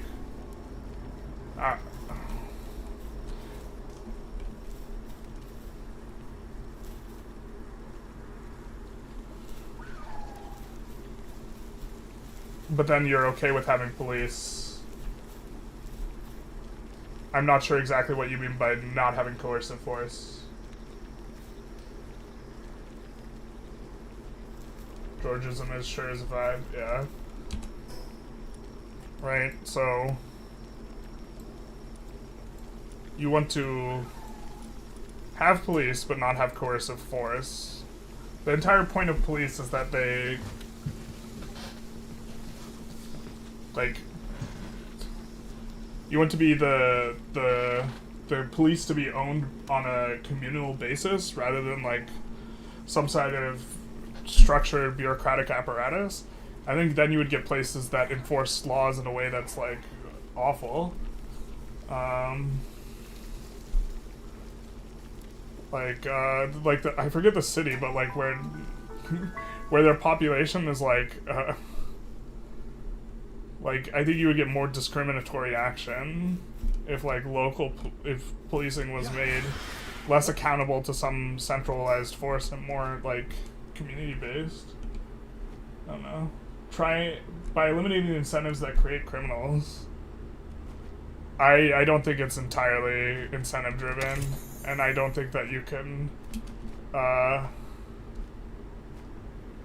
don't think that you I don't think I don't think you can eliminate all crime by approaching stuff from an incentive-only perspective.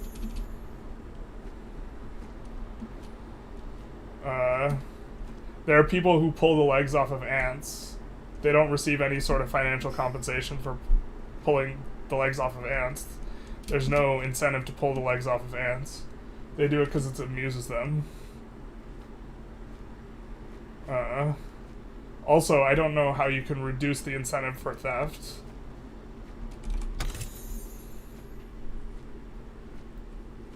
unless there's no such thing as private property, but that's a whole nother thing. Alright, I think we're about ready to go after this stallion, right? We're equipped up. We have our pump action shotgun, our new pumpy.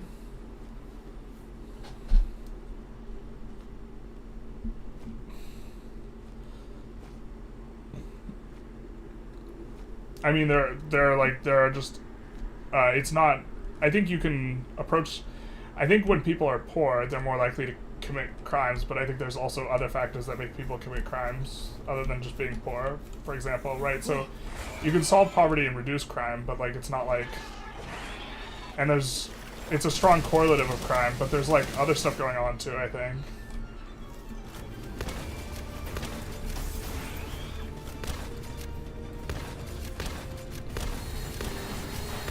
Oh, we gotta get up in there for this to work. Oh, Jormuntide's almost out. Holy shit.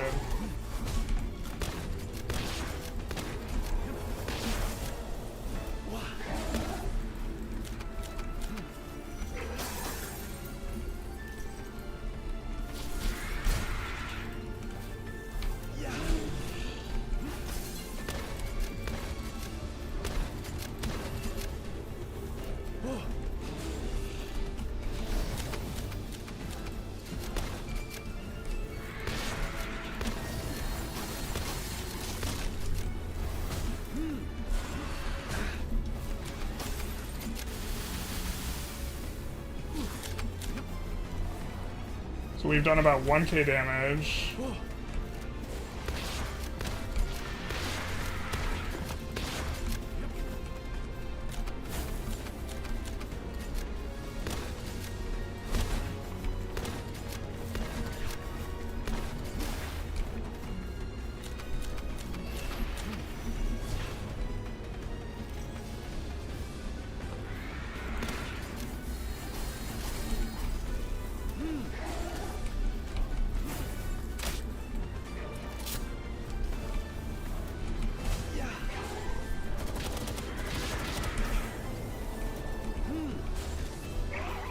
Let's have her heal us.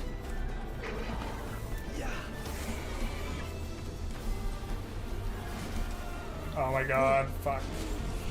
He's our highest DPS guy too.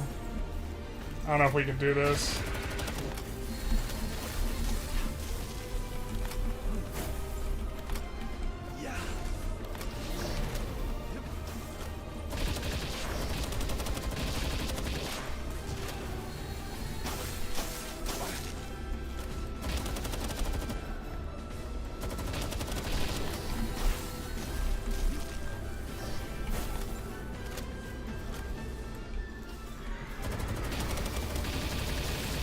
I mean, the Frostallion's taking a lot from being on fire, so maybe Astagon's our boy.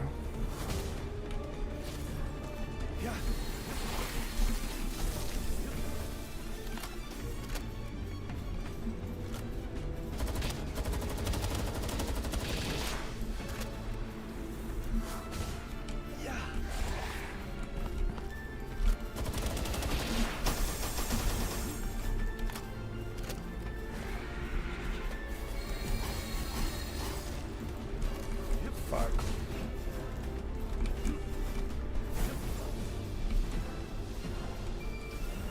God, losing that guy in the first half was so bad. And we're not going to be able to heal.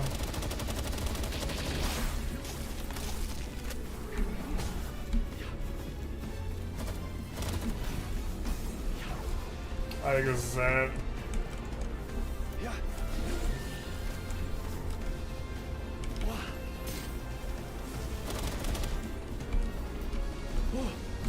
But we have over a 2% chance, so maybe we just start throwing balls till we can shield up.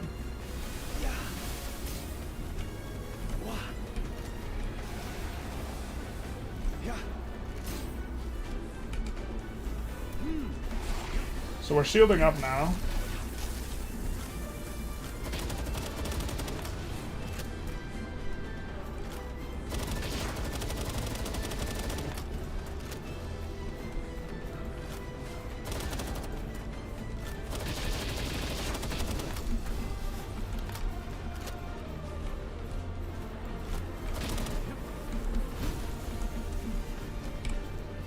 Sorry, the combo's gotta... I know we were kind of like talking about something, but... Ooh, I KO'd my Astagon. Shit.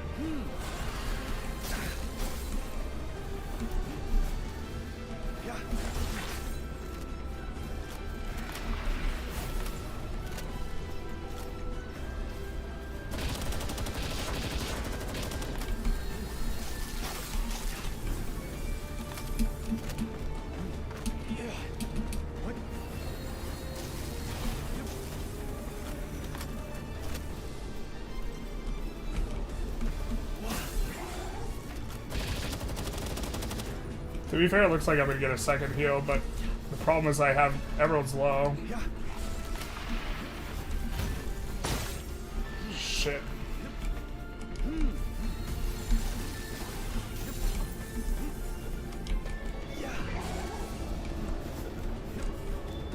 Oh, no way, dude. Bro, your luck is so much... It's so much better than it should be.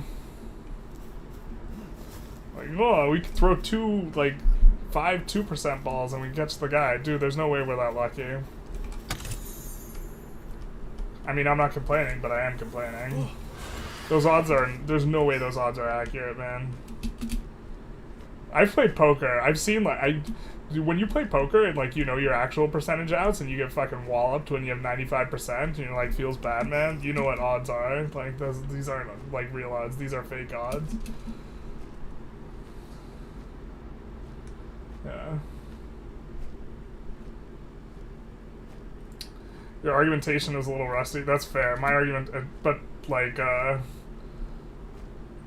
it's been a while since I've read the like Marxist stuff too. To be fair, but like, it's also like I think the response that the system is so bad that even though I can't tell you how it works, it still needs to change is like a fair one. I think that when that's like the response, it's like I'm just like, I'm not interested in upending the system with that level of certainty. Like it could be the case that there's a better system and all this, but like I don't want to upend the system for that.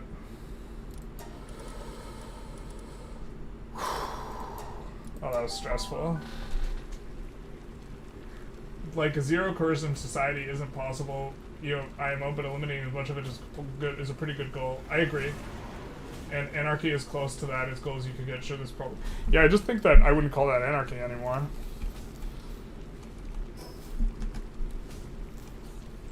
Which then we just have a definitional issue, too.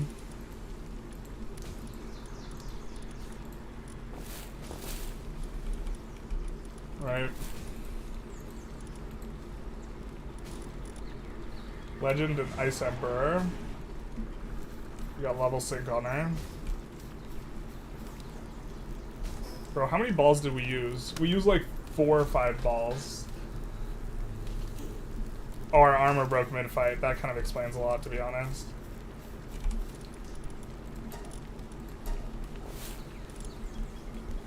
Everything suddenly felt like it hurt. Because, I mean, like, this PAL armor is, like, giving us way more prot than the other stuff was previously.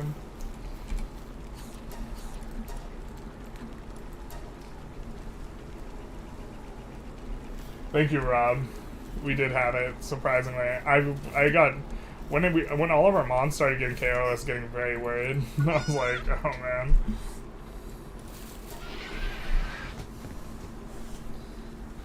Changes the player's attack type to ice and enhances ice attacks while mounted. So we could probably use the Frost Stallion to go after the Jet Dragon easier.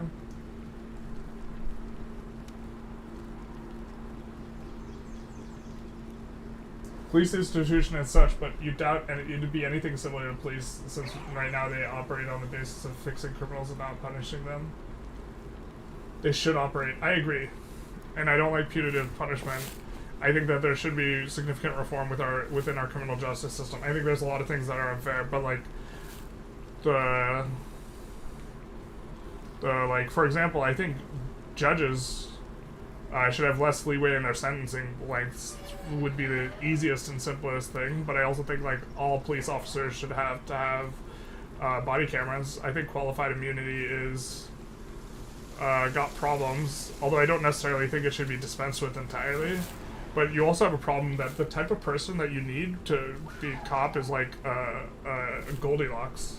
Because you need a person who doesn't mind engaging in violence, but also doesn't want to. So, like, those people are hard to find. Because most people who don't want to engage in violence or don't enjoy engaging in violence, or most people who don't enjoy engaging in violence also don't particularly want to have a job that's going to put them in a position where they have to. Right? And most people who are willing to engage in violence actually enjoy it. Like, cops in the USA are insane. I remember seeing a video of cops in my country arresting a guy who was firing at them with a revolver, and the cops just rushed him with a shield and incapacitated him. Yeah. He'd have gotten atomized if that had happened in the USA. To be fair, the policy in the USA is to empty your clip. If you're going to shoot, you can't shoot to maim, you have to shoot to kill. There was, like, one guy who recently got shot. No. Ooh, we need a ton of refined ingots for that saddle, though. That's a lot of ingots. Okay. I mean, I guess we can get on it, but...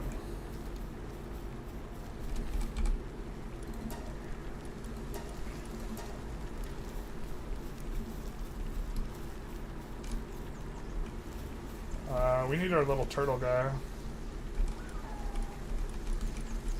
All our Astagon heals. But the biggest thing about the Frost Stallion is now we can breed this into... I think we probably have a Jormuntide that has the traits we want. Which is that lucky, ferocious muscle head. Right? So we need a female.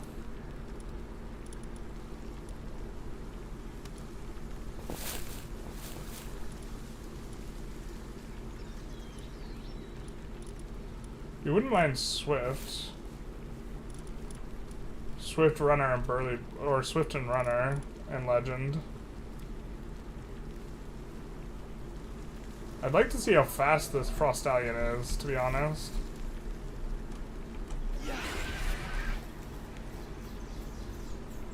Huge, though.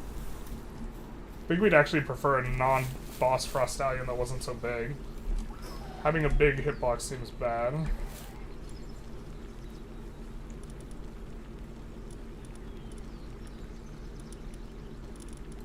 Well, let's maybe get started on the breed.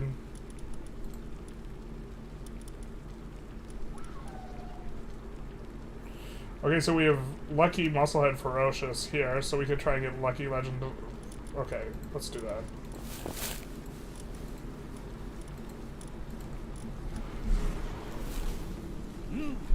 So you're gonna breed with the Frost Stallion, and we're just trying to get the thing into our breeding ecosystem here, the Legend trait from the Frost Stallion.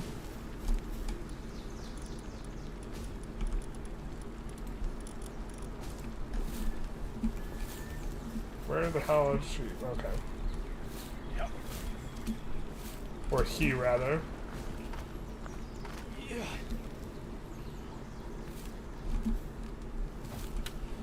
Well, like, I don't have a practical solution to the type of person who's ideal for being a police officer. Is hard to find.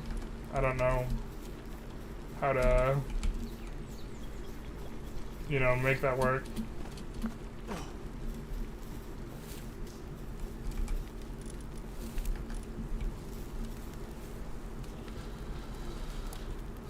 Don't you have a rocket launcher in this game? You do. Can you just drop 2-ton bombs to some non-flying Pokemon? We could do this. Streamer luck. Streamer luck indeed. Thank you, Rob, on the well done. I mean, you could call it libertarianism, but that's less spicy. That's what I would call it. I think trying to be spicy... I mean, I'm a libertarian, but I'm, like, not as spicy as, like, a libertarian. It sounds like libertarian to me. How many hours do we have in RimWorld? None. Breed. Yeah, basically. Okay, but we need a Digtoise to take with us. All our dead Mons. Those...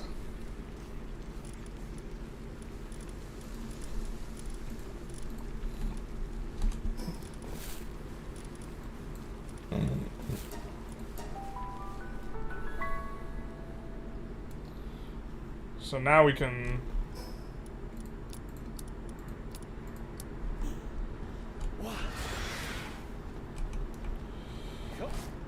We can try and make, like, ideal Astegons, for example. And ideal everything, because the legend trait was something we didn't have unlocked at all. And now we do. I don't know. The President's Report on 21st Century Policing, I would recommend reading that. It's about 80 pages if you want to talk about reforms, like, within a system without dismantling the system. I thought that was pretty good. It was an interesting read. It gives you a whole bunch of ways that you can make policing less problematic. Like, that don't involve, like, destroying the institution of police.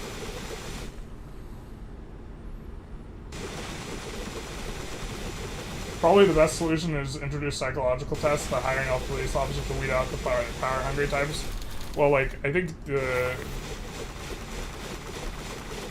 Yeah, I mean, part of the problem is you have a lot of people who are in places of determining who is on the police force or who makes progress that are problematic themselves.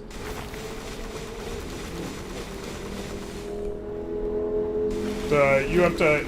I think it takes multiple generations to weed out bad apples, you know? And it's a long process.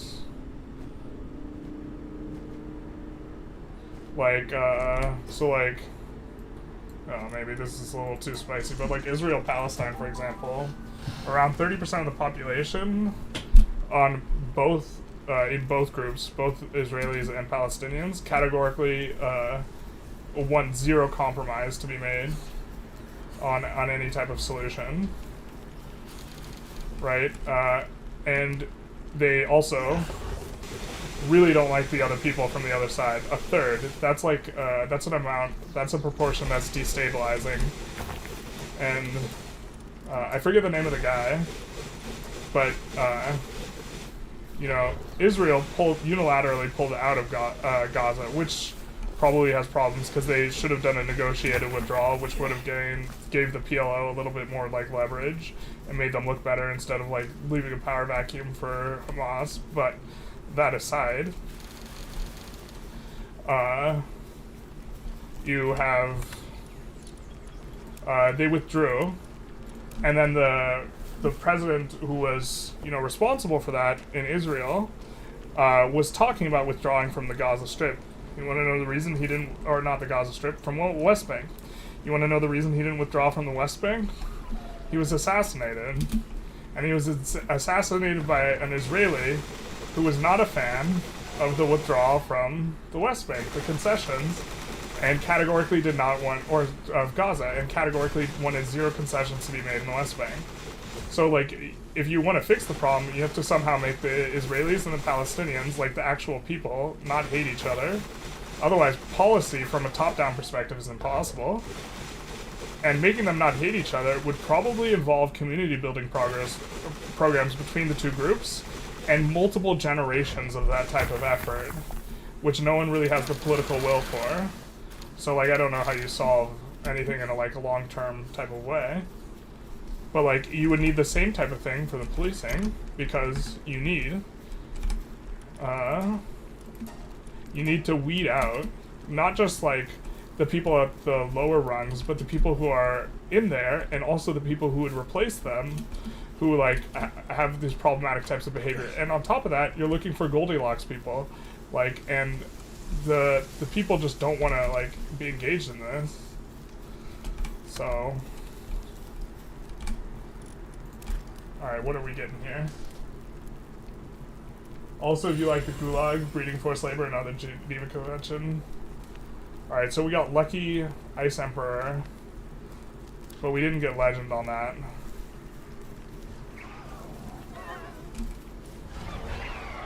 Right, I didn't see Legend. Let's double check. Oh, it wasn't even where the Dig Toys was.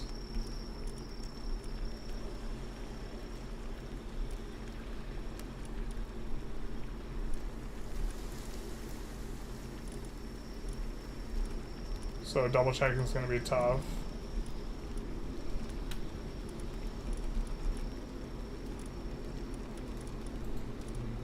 Oh, it's in our. It went to our inventory. Herba So we got Lucky and Ice Emperor on the Hell Zephyr. We want the Jormuntide. We want this. We don't need this anymore. But we're just gonna keep the dig toys actually, because it does dig a little bit faster.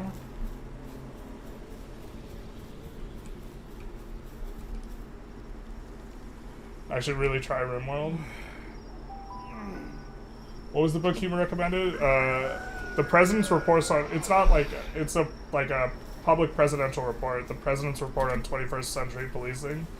It was part of I think like a 2012 investigatory thing that I think was published in like 2014 or 2015 or something like this, where it's like, okay, what are all the ways we can improve policing to like make it not so problematic, and it gives a bunch of like things that are actionable and clear, and like these are the types of solutions I like more than some like kind of vague like be less coercive, like no offense to, not that that's wrong, it's just like it's not actionable, or it's like vaguely actionable.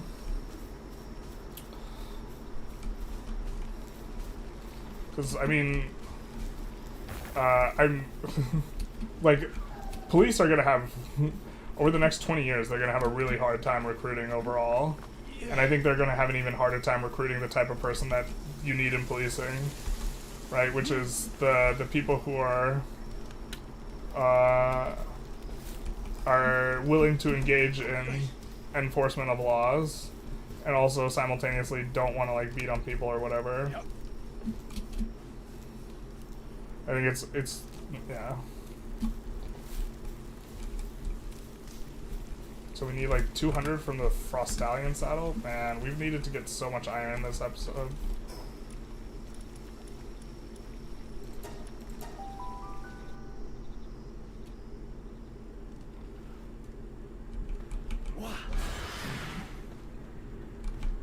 But like, to be fair, like I perhaps should not call myself like going back to like the anarchism thing. Like I perhaps should not call myself a libertarian because I believe in way more regulation than a normal libertarian. Like I believe that externalities exist, but I also think the government should just like is disgustingly inefficient. And I also, in terms of policy, what I believe is good is not informed by like empathy at all, but isn't just like pure meritocracy and like freedom and whatever, which is, so I have like libertarian values, but I also think the system is inherently unfair, and there's not, and just because two parties consent to something doesn't mean that it's fair, which is not what a libertarian believes. So I'm definitely like somewhere else, but then like I'm not like in the neoliberal party either, or camp either, right? Because they think the neoliberal position is that there's nothing wrong. I think there's something wrong, and simultaneously that what we have is the best thing going on.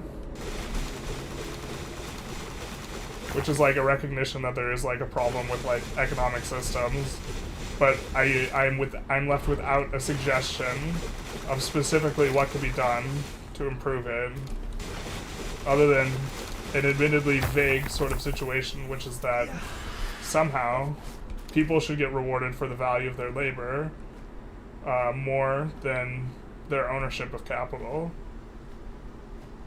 That'd be preferable, but it wouldn't be a Marxist from each according to their ability to each according to their needs.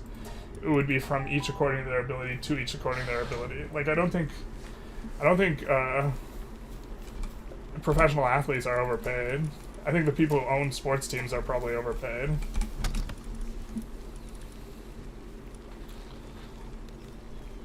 Because I think the value of professional athletes' labor is like really high. So we're gonna need this defense pendant. But, I think we're gonna need 2 heat-resistant things. So we have this rare cold-resistant armor, but we're not gonna have the same luxury on the other guy fight.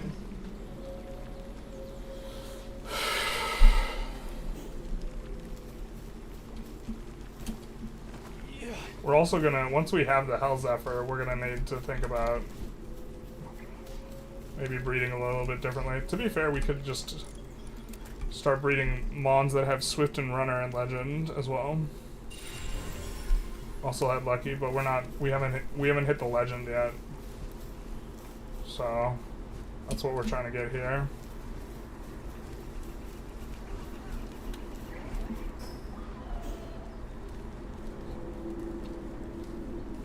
I think long term we don't even want this Jormuntide, to be honest. I'm not sure what the long term party looks like exactly. But this guy often can't use his moves. So it's actually just, yeah. Those weren't as much policy solutions I wrote, but rather pitch for the thing you advocate. Okay. It's not easy to write a detailed policy suggestions for reforms of 200 character messages while, like, having... Yeah, that's fair. Because we're not, like, having a discussion, but I'm just, like, the critical thing, though, I think, is that your definition of anarchy, when you use it with someone who is not coming from a Marxist perspective, you're just gonna, like, completely talk past them. You're not gonna communicate effectively. And I'm not trying to be offensive, I'm just saying, like, if you know that someone's not a Marxist specifically, you probably should just use a different word, or describe yourself in a different way, just to communicate more clearly, even if you think it's incorrect. Like, I come from a philosophy background. In a philosophy background, the word relativist has a specific meaning that basically nobody means not outside of a philosophy background. I try not to use the word relativist when discussing, like, relativism with someone who, like, doesn't come from that philosophy background, because I'm just gonna talk past their understanding of the word. Like,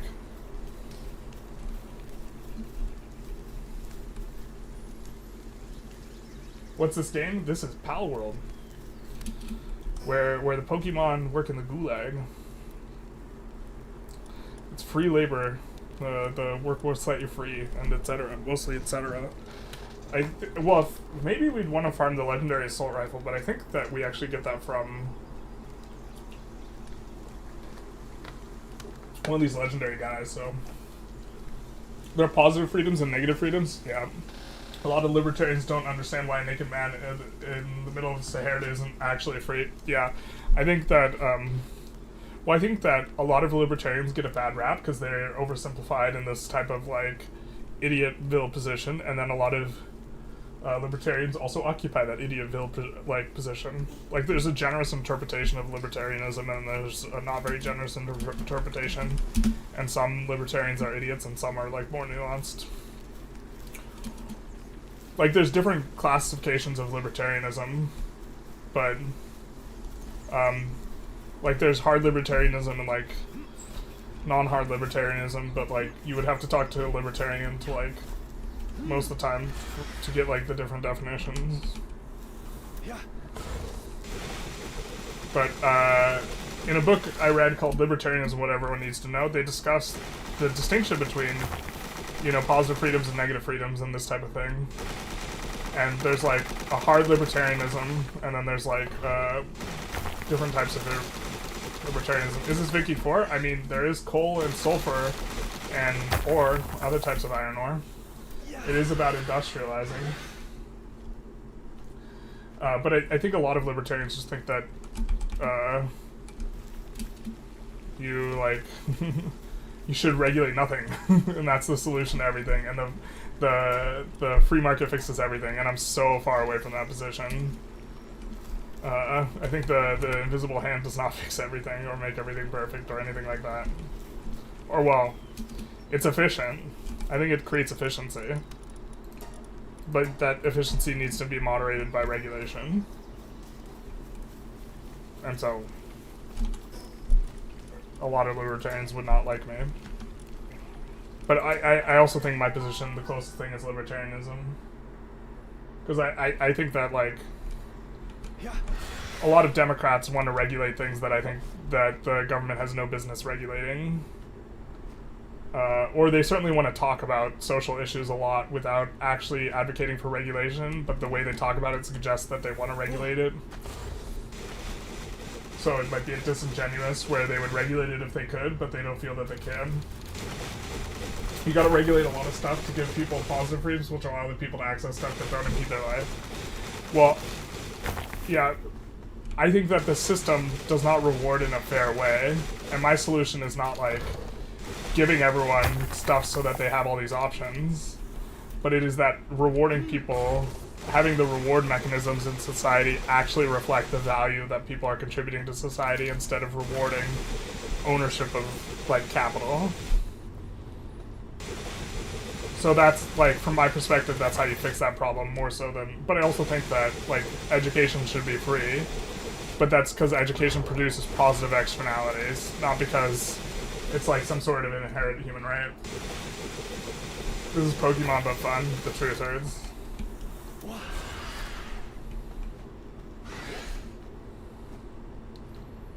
Get the rocket launcher? Bro, I need so many levels. To be fair, I'm gonna get a whole bunch for making like 9 Hell's Effers or whatever. The common understanding of libertarianism has been co-opted by the right.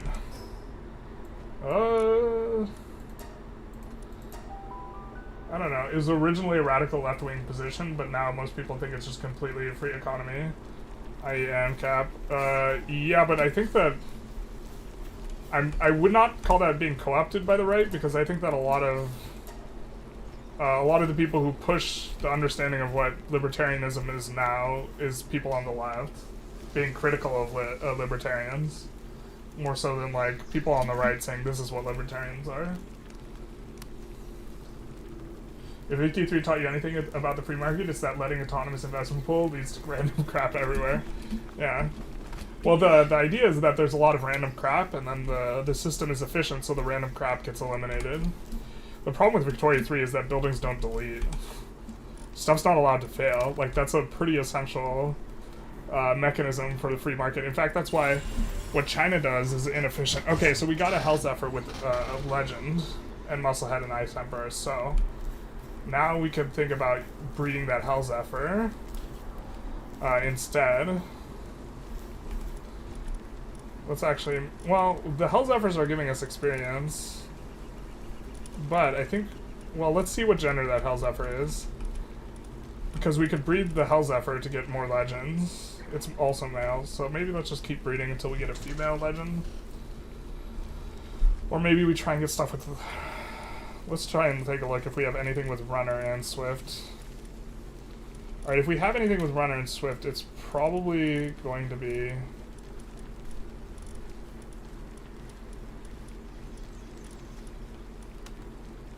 Well, there's Burly Body Swift. It's probably going to be Beacons, right? Musclehead, Swift. Swift, Runner, Burly Body. Swift, Runner. Okay.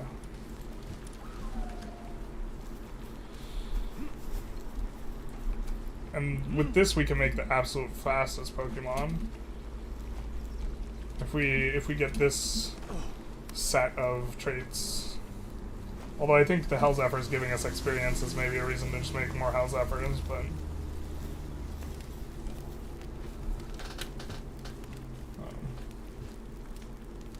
why don't you do it live, where you're take an ideology test? This is live. Oh, but like, why don't I take an ideology test to say what I am? Because a lot of those tests are just vapid and superficial. Like, I can read the test and like know what it's asking me what I am. Like, I can take it in such a way that I can intentionally produce whatever result I want, probably, I would think. Or, I mean like, all those types of tests I've seen online, are, like, you can get what they're getting at. Yeah, but like, every time I tell someone I'm a libertarian, though, I let them know that the libertarians would not have me. Which they wouldn't. The libertarians would be like, this guy is not it, yo.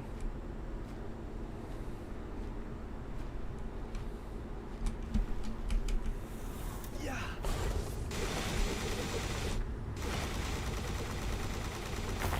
Bro, take an astrology test? Let's not. Pretty soon someone's gonna be like, Migs Briars is the truth. Migs Briars is astrology for what's called what's the name of the I'm fucking blanking. The like super toxic positivity social media site that's about work. It's like work oriented and everyone there is just like insipidly positive. Myers-Briggs is like the astrology of that. I forget what it's called. LinkedIn? I think it's LinkedIn.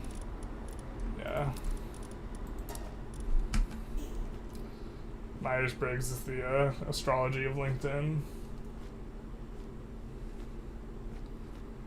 But like, I don't know. I have an idea of what my ideal economic system is. I have no suggestion for a mechanism that would create it. So like, lacking that.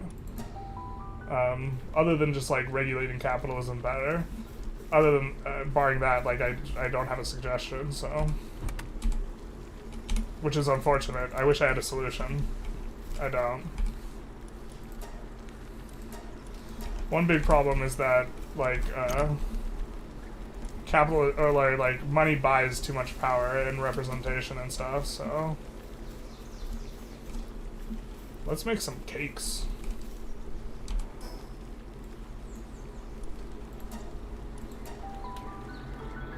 Man, everyone sticks around when we start talking politics. Maybe we should have more politics streams, or at least relative to just kind of discussing Palworld.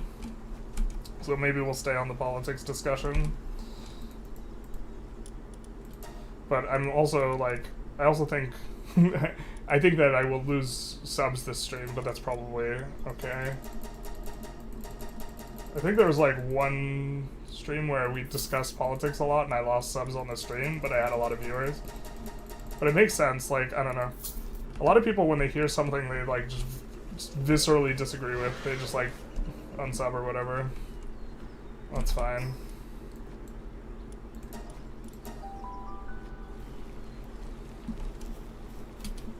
Alright, let's make cakes in both.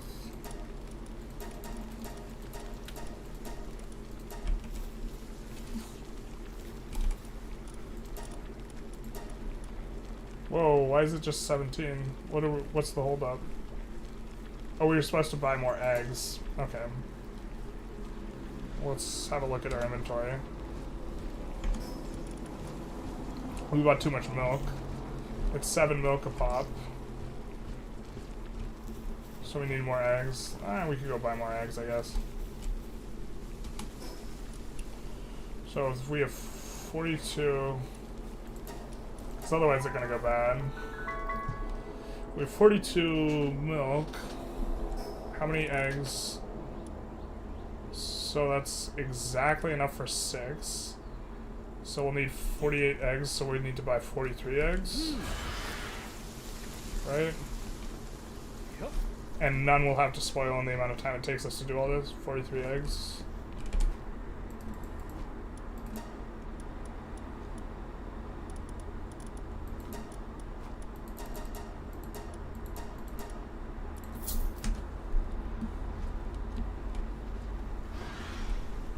But I think, yeah.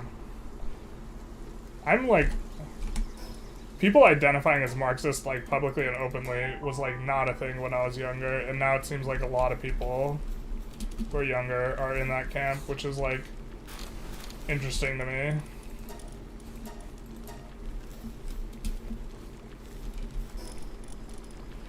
Bro, what are we needing? What's this about? What do we not have enough of? Honey? Alright, we finally ran out of honey. Alright, well, I mean, that's not a good thing.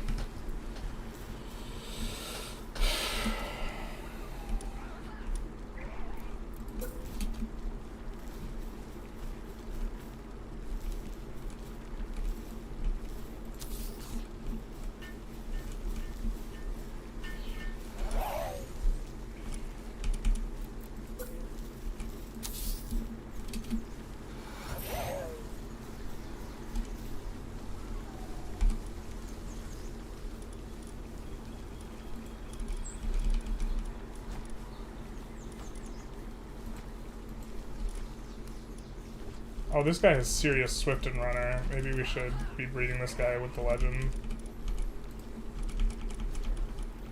Where's Elizabeth?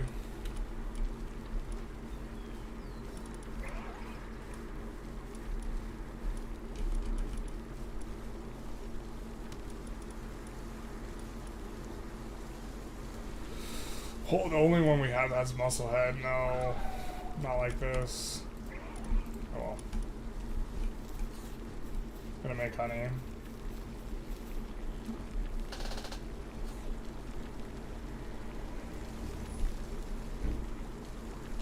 Stop acting like such a word. The truth hurts. I thought Myers-Briggs was the astrology of pseudo-intellectuals.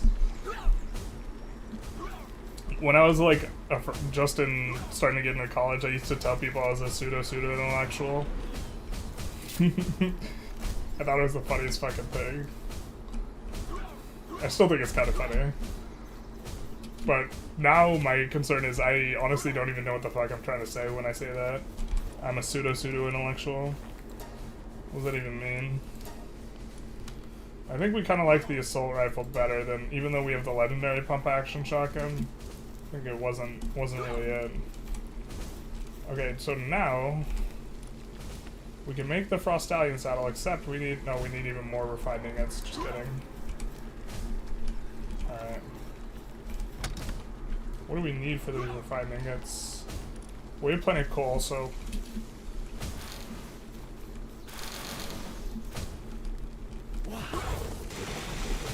talk dirty to us about Palworld politics, basically. I don't know. Politics is also like, it's super tribal as well.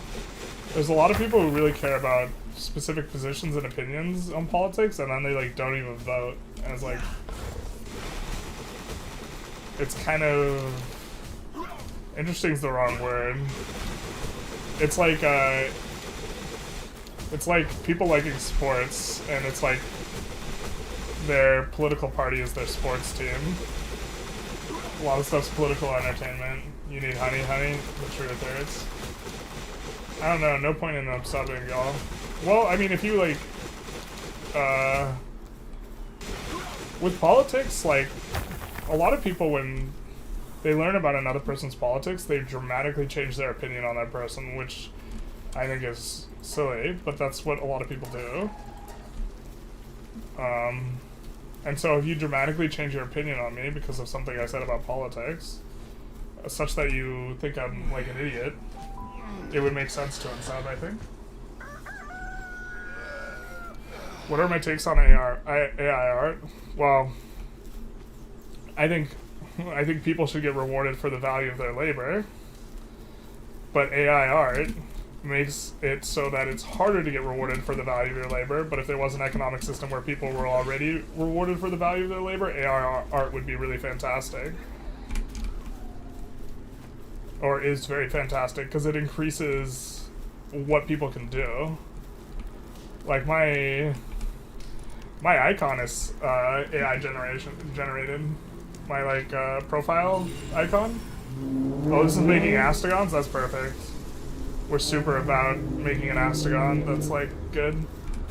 This is like really ideal actually. But like I didn't have enough money to like pay someone to make an art asset. And so part of why you guys are like watching me today does have to do with my ability to grow and like actually have a profile icon that's like, you know, meaningful, and I created it through AI art. Someone didn't get paid, but I didn't have enough money to pay people. But I also think that like people who are artists, the mechanisms through which they get paid, they probably are getting really underpaid in society. But I think that that solution should be arrived at a different place than just like banning AI art. I don't think that's the point of ingress for making a solution.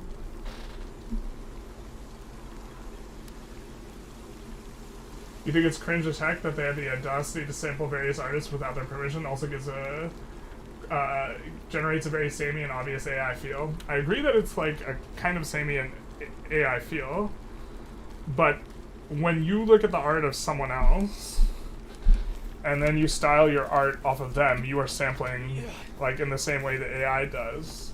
The AI just gets to act at a way higher velocity. That's the fundamental difference. Like, the mechanism's, like, not different, so, like... I think that the criticisms of AI that sound like that are, like, more of the nature of, like, people not liking automation in general. Because it's almost like automating the activity, but, like... You can create way more content if you use the AI art mechanisms. I think also, artists, the definition of what an artist might change a whole lot to like people who can create like a base using AI and then change it using like their own personal touch, or curate what they feed the AI. Like, so the understanding of what an artist means changes. Like, following the invention, like, it's almost the same as, like, what happened with painting following the invention of the camera, where people thought, okay, this is going to kill all the artists. And no, art just changed. Because the point before the camera of art was to try and replicate reality, and then, obviously, the camera just outperforms. Have strong opinions but don't vote. The system should vote for them by reading their mind. Yeah, well, I mean, it's... they are... I think the people who are like that are recreationally having a strong opinion, not like... I don't know. I also vote thinking that it's... I don't vote because I think it's going to make a difference, because... well, my vote for my representative makes a difference, but my vote for president in Southern California does not make a difference at all, like one iota. But by voting, I earn myself the right to complain. How about AI in general? I think people are super spooked about AI and generally anthropomorphize it too much. At the same time, AI is a little bit spooky. But, like, people either are indifferent or they're, like, super spooked and there's, like, no in between. And, like, AI does not have a motivational system, and people often project a motivational system onto AI when talking about it or thinking about it, which is not appropriate. What should concern you about AI is, like, someone might be able to develop, like, an AI hacking tool that they can just prompt it, hack into this, and do this, rather than, like, some sort of sentient AI that's going to bring down the world. And so someone could, like, if you could program an AI to follow instructions and then carry them out for hacking, you could say, break into the water supply and poison it with too much cleaning material, like a water treatment plant, break into it and like just poison the water supply. And like that to me is where AI is really dangerous, is when it gets like weaponized. And so like I think all public utilities there should be a pretty big movement to like move them off grid, as an example, as a response to like the potential like damages of AI.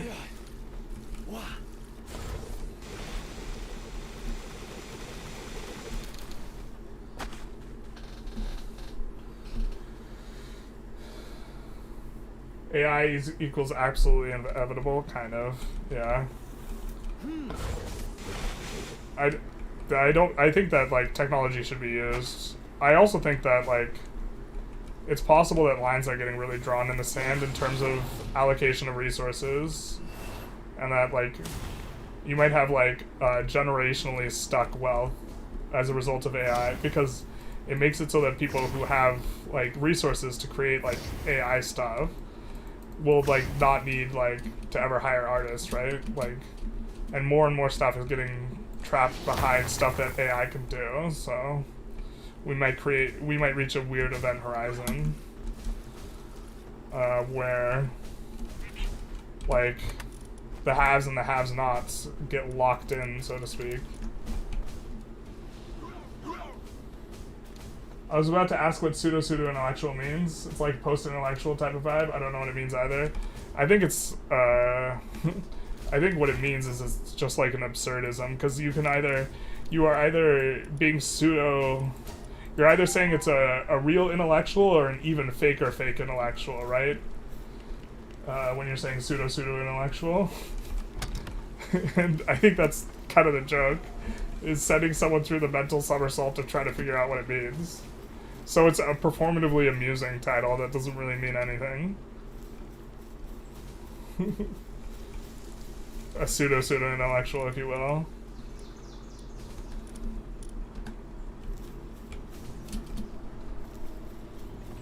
Alright, so now we can make our saddle. Saddle up Buttercup. And hopefully we get some help on that.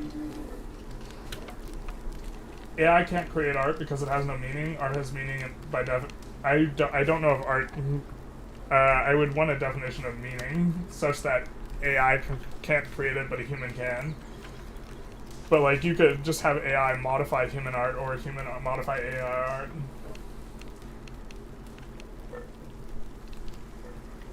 But like, I can look at Picasso's style and then copy him. Is that the same as conglomerating his like AI or his art without his permission? I don't think so. So like the looking at it isn't the problem, but the problem is that the AI can look at millions of pieces of art in a second, right? And it can also make millions of attempts to recreate that art in a second. So the problem is like the effect that is created when you have the velocity. Because like if I do that with Picasso and I would have to spend years of my life doing that. And people generally feel like if you invest years into your life, you should be able to do that. But not the AI art doing it in seconds. But I think it's the velocity that people are objecting to, not the structure of the thing itself. Literally piracy. I don't think it's piracy. Well, I think that, well, one problem is that there's a very large difference between excludable goods and non-excludable goods. And I kind of think that all non-excludable goods should just generally be made free, and that people should be compensated for their effort in other ways, by a mechanism I know not what. But like, with a taco, if I have a taco and I eat the taco, you cannot eat the taco. If I have a movie, a digital file of a movie, and I watch the movie, you can still watch the movie because you can duplicate it, right? So it's like a different type of good. And when you talk about your ability to look at art, when the AI looks at the art, it doesn't destroy the art, right? The person who owns the art can still sell it, but it makes it harder to sell. But the problem is like, the problem is the velocity. They already have hacking bots that crawl the web looking for vulnerabilities, usually just to install crypto miners or something, but they already exist. Yeah. So the critical systems are usually guarded by some actual cybersecurity guards. Well, they should just be off-grid, categorically. Because the actual cybersecurity guys, they cannot develop ways to defend against AI faster than AI could develop ways to attack at a certain point. I swear late-night Generalist is way different than daytime Generalist. Yeah, I'm fresh in the day. I don't go off the rails.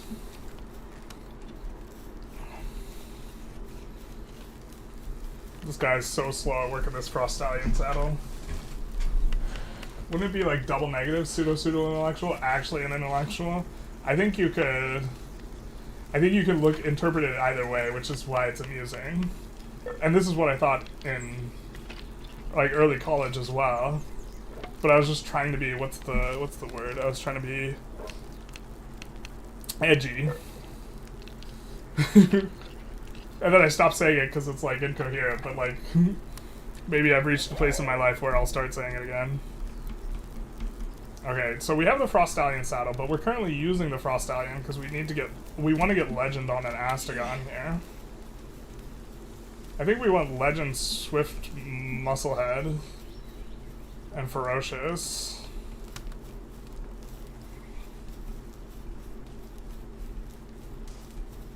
Okay, Love's still blossoming. I just realized that we threw an Anubis out and that it's an Anubis that's working the... Oh no, wait, it's Beacon. Where's the Beacon at? The Beacon's gotta be in there to make the babes. The Beacon's not in there. Where's the Beacon at? Bruh.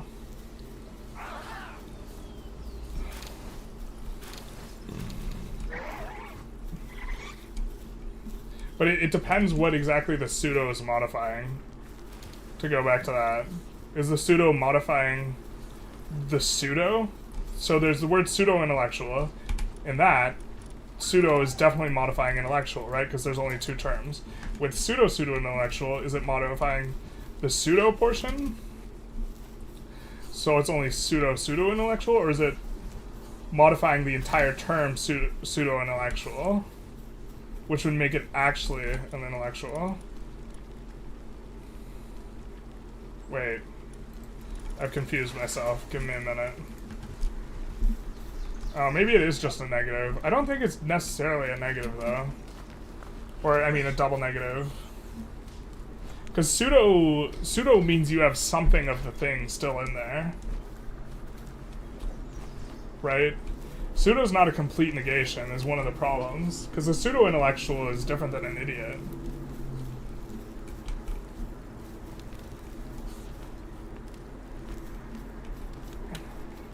It's someone who's an intellectual, but not really.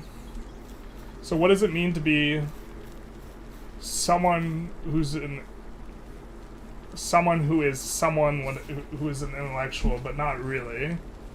What does it mean to be someone who's an intellectual, but not really? Would be the question. I'm just a guy. I'm just an intellectual. Wait, what's the... I'm just an intellectual playing an intellectual dressed as another intellectual.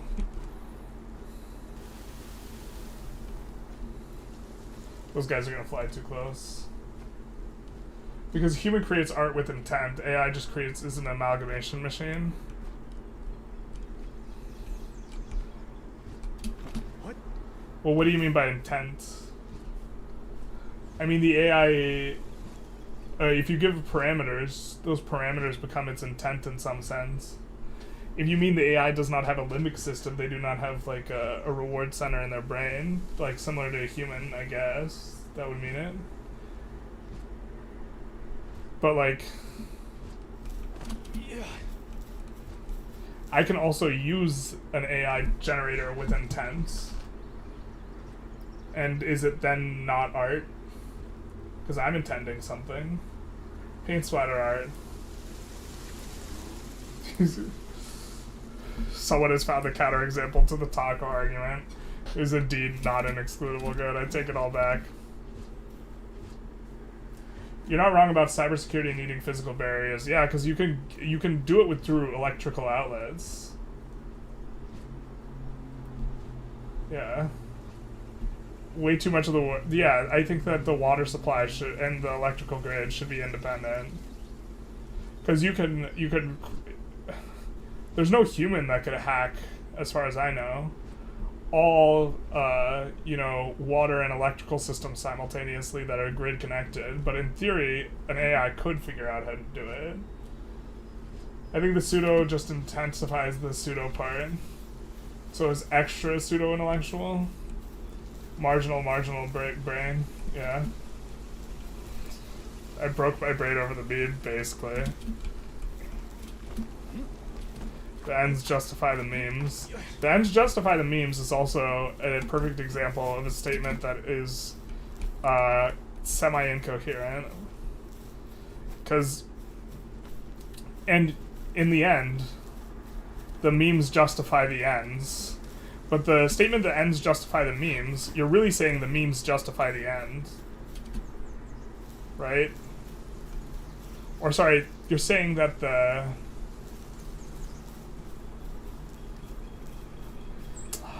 Brain again. How did these guys get stuck here? Kinda hate it. I don't know why they get stuck there. Yep.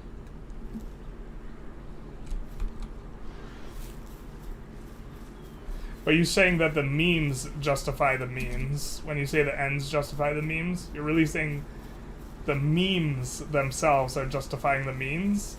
But that doesn't sound as good as the ends justify the memes. And so you have to say the ends justify the memes, which of course is a butchery of what you're actually trying to say. But that butchery is justified because it's more memey. And so the ends justify the memes. But I've also managed to slip the ends justify the memes into multiple of my college essays. Which I was very delighted to do. Because I would talk about memetics, which is the original, context of the word meme was memetics, which is Dawkins's projection of the structure of thinking about genes, but with memes, with Richard Dawkins, which is that a meme is a cultural unit in the same way a gene is a genetic unit, and it propagates under the same sorts of conditions that a cultural unit does. And so I talked about memetics in a lot of essays, and then talk about how the ends justify the memes, but in the memetic sense, not the joke format sense, which technically is still like the memetic sense, but not in a way that anyone understands it.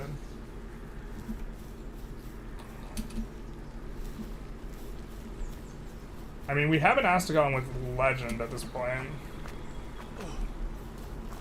And so what did we want on our Astagon?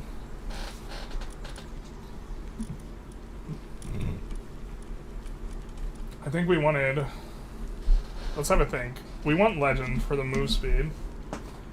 And we want Legend, Swift, I think Musclehead, and...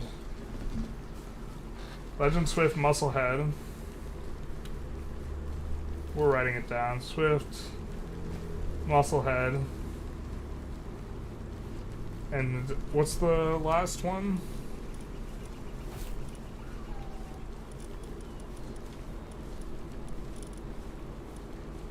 Ferocious. So, we in our Astagon pool, we have Legend, and we have Swift and Runner. They're all on females. Oh no, okay, we have 2 Legends. And so what we need is Musclehead and Ferocious. So let's see if we can find Musclehead and Ferocious on any of our beacons. So there's Musclehead, and there's Ferocious. But I think our Frostallion is a woman, or is a male. So we need a female. So we have Ferocious there. Do we have Ferocious Musclehead? I don't think we do.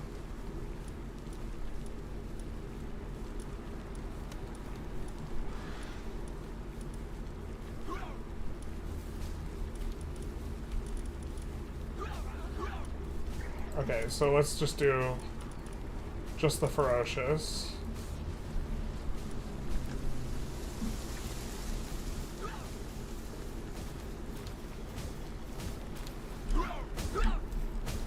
Oh my god.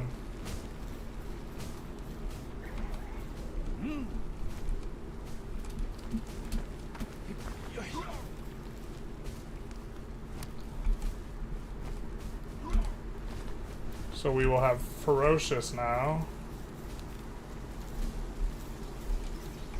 Ferocious Legend. And then we'll have to get a Musclehead beacon.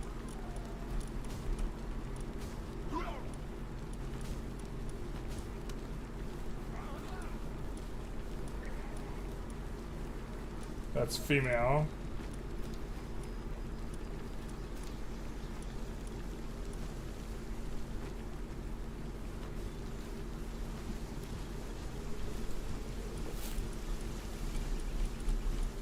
That's the beacon that goes, that's the Lylene that goes in our party. This will sub out Dig Toys.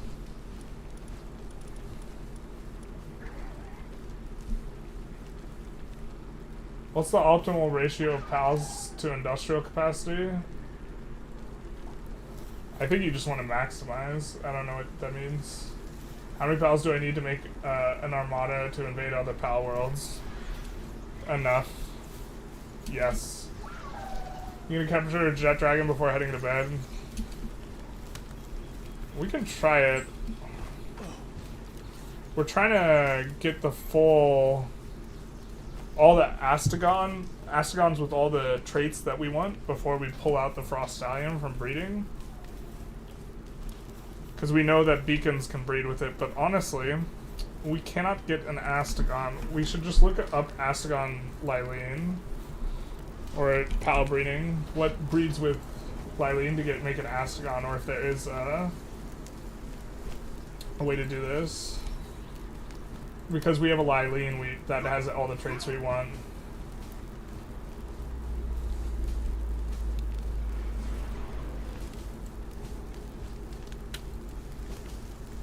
And we see that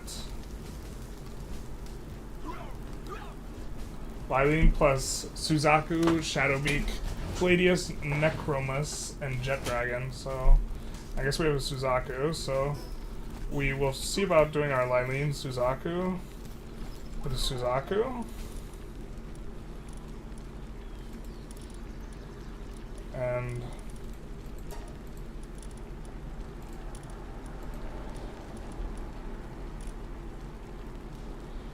well, I mean, we have plenty of other things with Ferocious, and we have also a Menacing that I think has these two traits.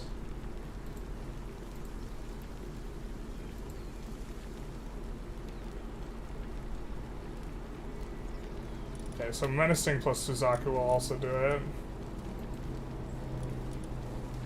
Menacing did such work, though.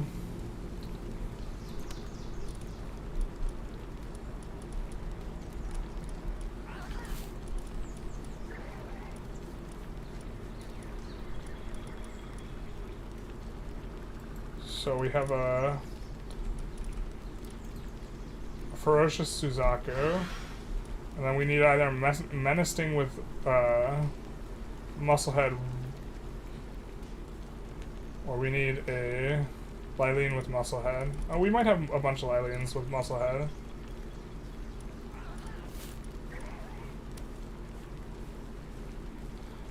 There's a male Lylene with Ferocious Musclehead. Okay.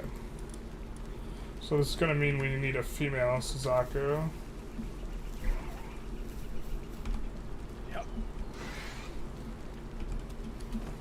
What? Yeah.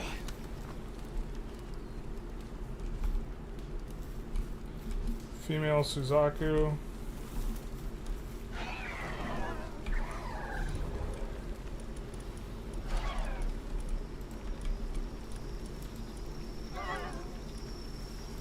Vanguard, sure, I guess.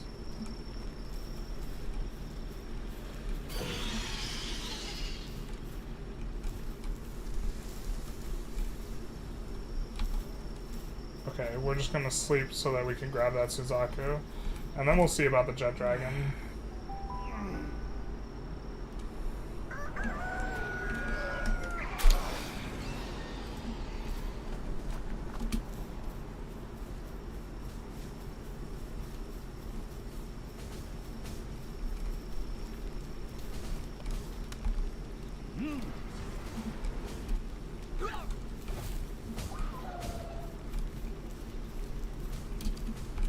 They're going to be difficult to pick up. They often are. These female Suzakus, man. Yep.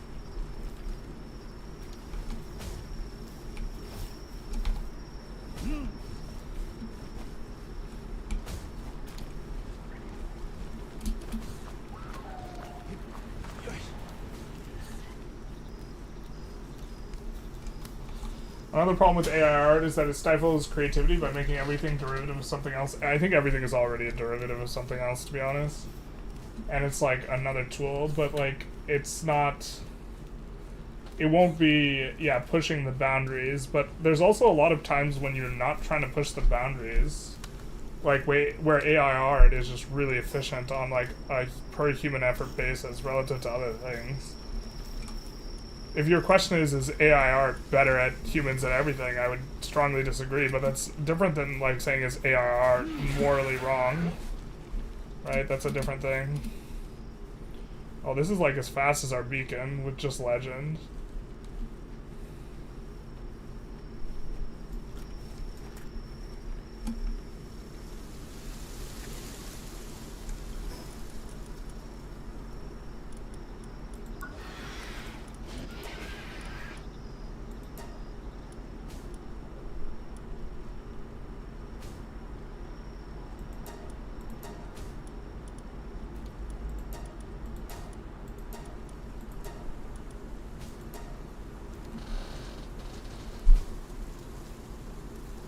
Been entertaining, dinner eating and chatting with you. Going to spend 1/3 of my life on Vicky 3 now, basically.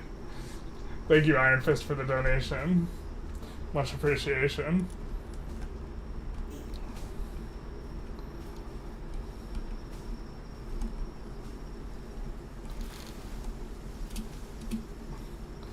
Yeah, the freaking... Our hitbox is huge on this thing, though. Oh, we can boost it a little bit with this.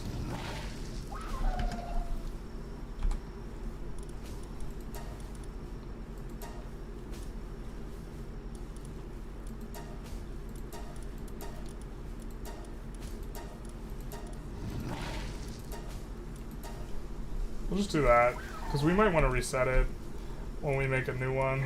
Doesn't require... Oh, it just requires gold to reset? Yeah, it's not too bad. Oh, what the hell? It has 13,000 life? Bro. What? Wait, its stats are nutters. Why does it have 13k life? What the fuck? Okay. Well, I guess we really want one with burly body. Probably. Woo! First dono of the stream. Says Rob DeFlom. Yeah. It's always exciting receiving a dono. I know I said that in a way that probably doesn't sound as excited, but like it's definitely like you get hit in the face with some dopamine. It's like bright yellow on my screen, which is otherwise black, and it's like... It's definitely a vibe. Alright, so we're gonna need both of these. Our armor is all fully done. We'll even see if we can... Yeah, so I guess we're gonna take a crack at Jet Dragon. Even if we kill him, it's also fine. Wait, it's a legendary? Might as well be good, yeah. Or, well, it's a legendary, yeah, but... this is in, like, another category of good. It's also, like, faster than our beacon.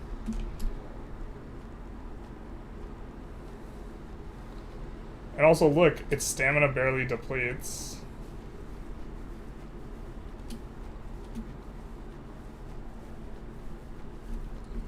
But if we catch more than one, we can start breeding a ton of them.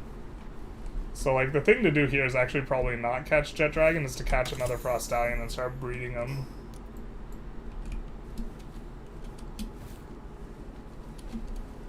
Actually, I want to see how much damage some of this shit does.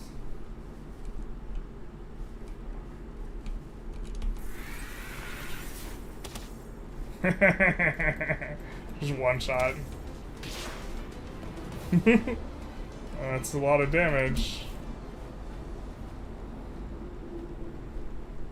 Yeah, everything suddenly is about to get really easy. The 2% luck, yeah, the 2% luck. Definitely 2% there. This is... Ooh, nice.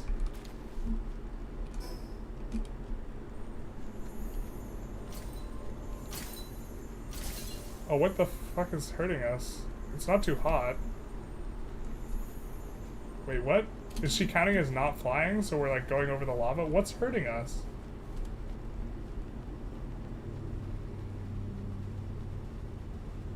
She just counts as not flying. Interesting. Right?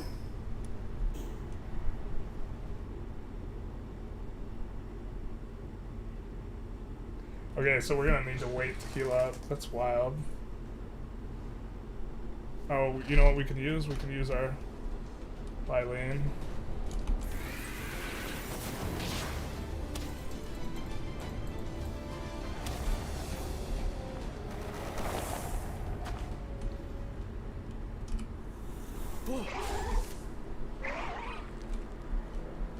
Oh, we wanted our menacing over this beacon.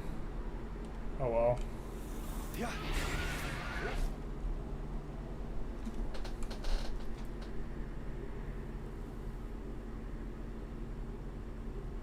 Is that the meme of the guy getting flashbang and his screen lighting up his room and face? Wait, what?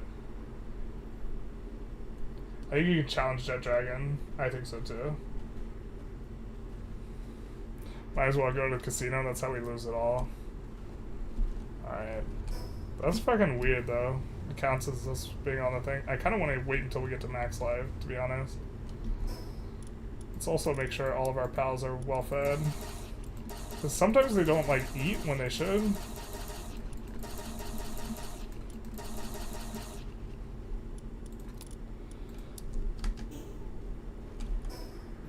Actually, can we equip this? Looks like we can. Okay, so we will have a defense thing too. So I feel like pretty good about this.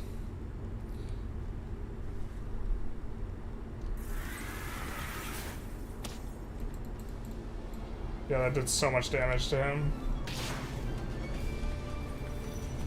Oh, that's not what we wanted.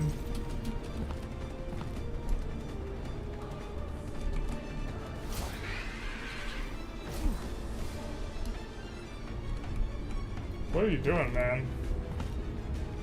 Oh, we can actually, like, dodge everything on this. We're just gonna fight on the back of this, I think. This is also a way to win.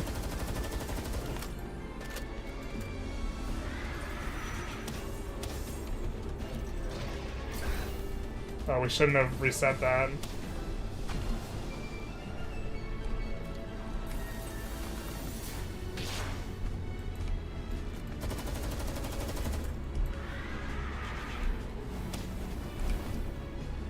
Sucks that he has fire moves. Can we get him stuck in that tree again, though? That was nice.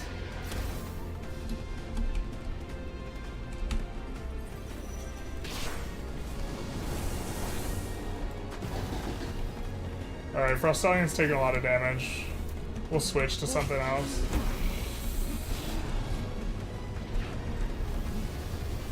The burn is really obnoxious. Oh my god. Fuck. Because it makes it harder for us to shield recover. We should have waited on our Lyleen's cooldown. This is a mistake. Fuck.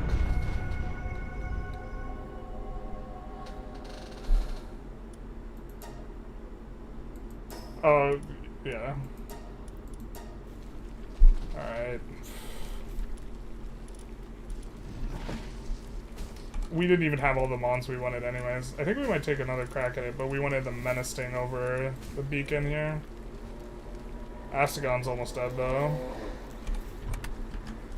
So I think we take another crack at it.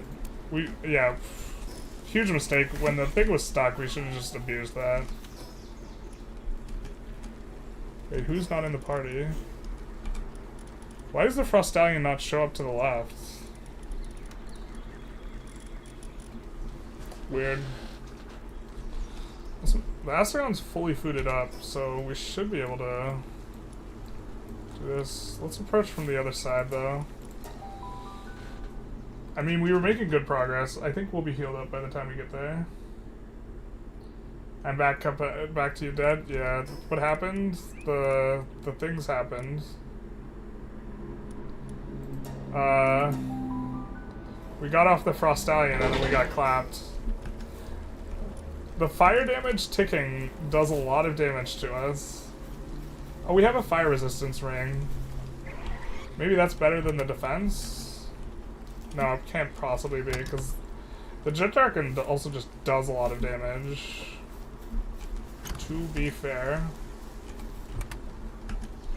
But he does a lot of dragon damage too, so I don't think us going fire resistance specifically is a good idea. But yeah, we did like a third of the life, so now we just need enough fire. We need this. Actually, to be fair, we did make this. I don't think that... would this be better than what we're using?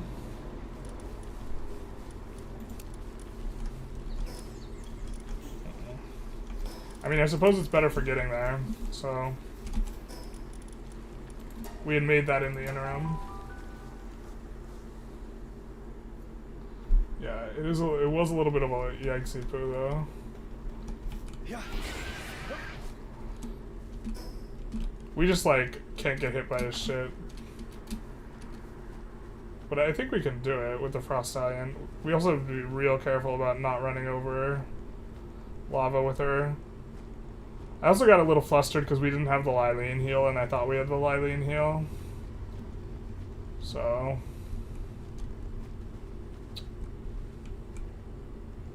But yeah, we have to be careful not to run over lava here, or even fly over lava, because it counts as running. To be fair, that makes sense, because our stamina is like as if we were running.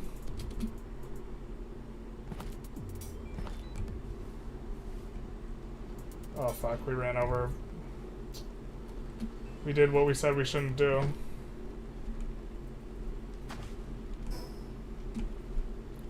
But the fact that like if you get burned you can't heal your thing for like forever.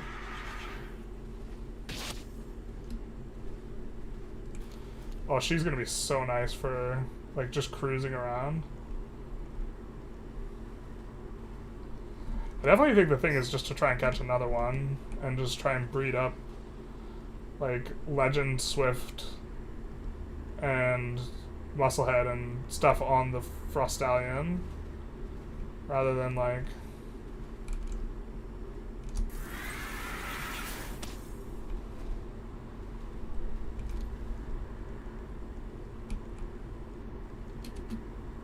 Alright, we don't want to fight the Jet Dragon here yet.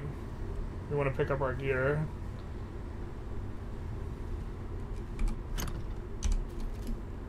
And then we want to set up.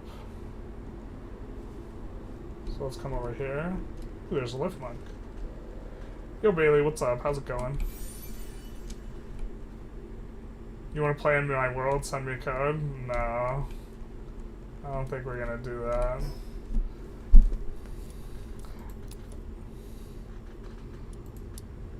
So this gives us 350 defense, so that's why we have it. I think the extra 100 defense is probably worth more than the fire resistance, I have to imagine.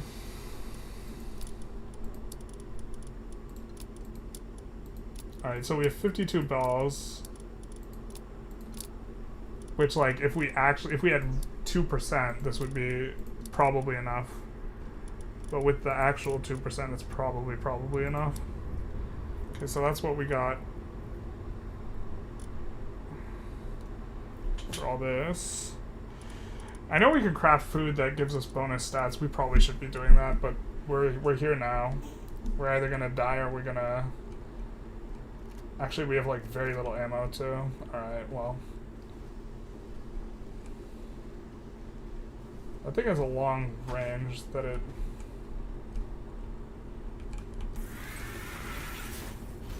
Okay, well... I think we want to wait on that cooldown. Let's feed our pal up. This thing also is just way harder than the other stuff. Or it's like, it's significantly harder than the Frost Stallion herself. Actually, I think I don't like Crystal Wing. Let's swap the ability. I think I kind of hate it.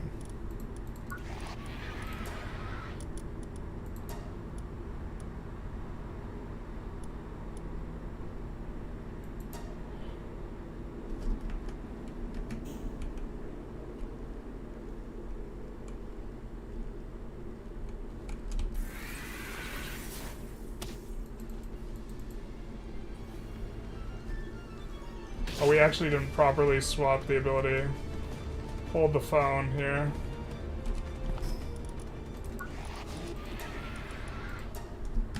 No, okay, it just didn't update. It says Crystal Wing on our thing, but I think it's different.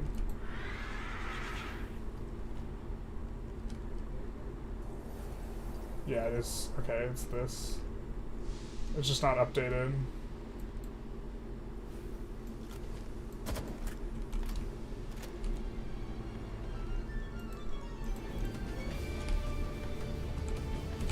Whoa.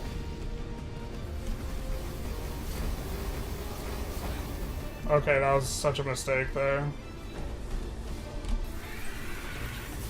I think we're just gonna stay at range and try and...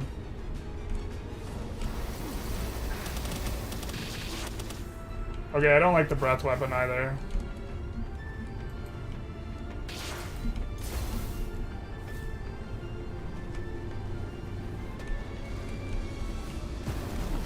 Ow.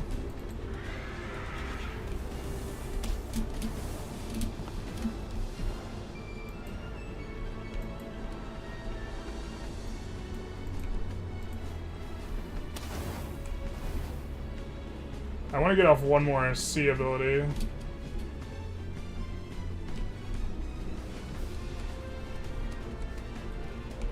Alright, he's trapped on the rocks. Okay, we're gonna cheese him.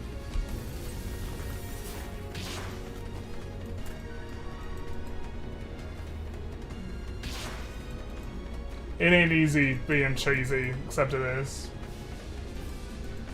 Did you put up Encourage Manufacturing Edict at the base? I actually didn't, which is probably a huge league.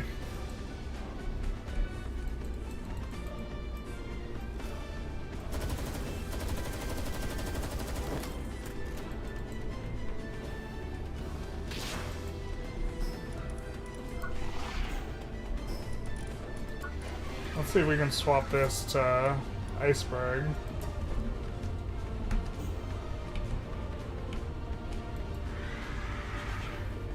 Oh, whoa, whoa, whoa, whoa.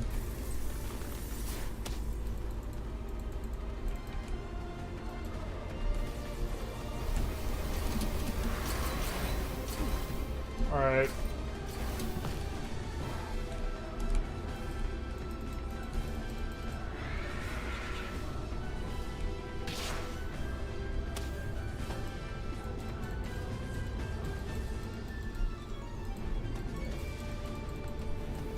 Oh, what the hell? I couldn't see his ability.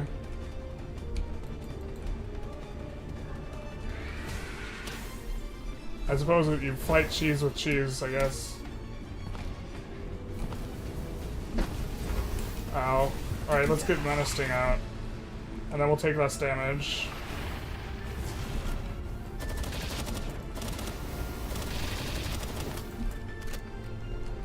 Alright, let's get Lily in for a heal.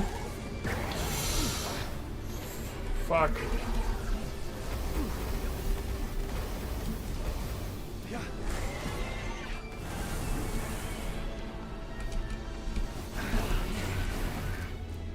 Let us hop on you.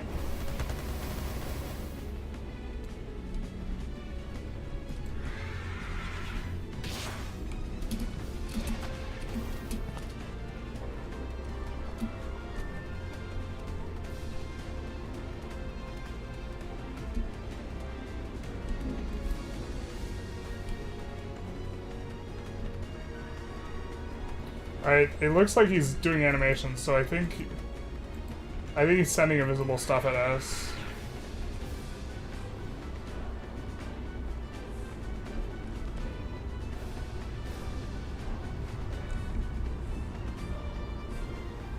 Yeah, he is.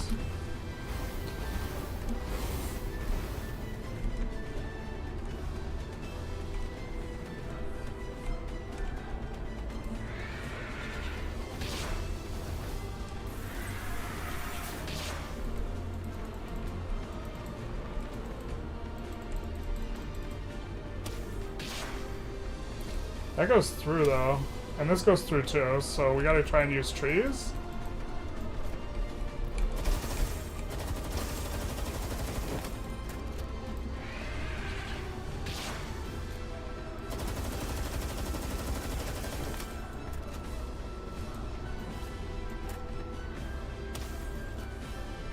Shoot.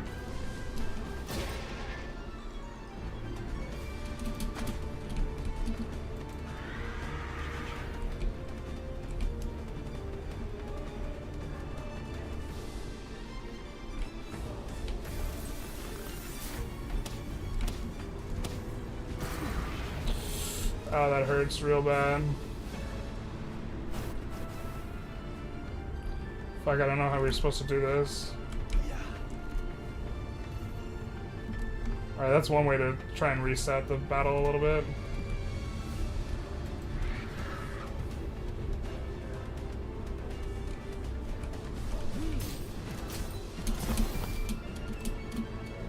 Our Frost Stallion's almost... Our Frost Stallion's starving.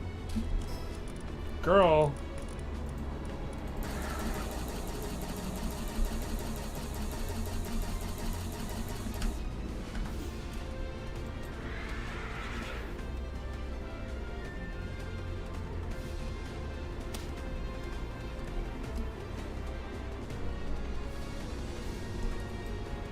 If you hungry, why didn't you say so?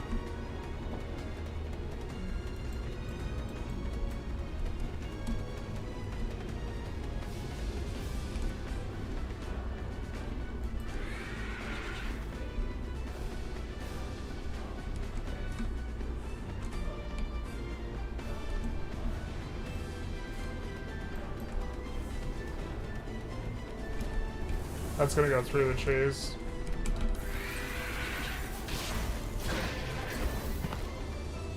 That was not worth the damage exchange from us.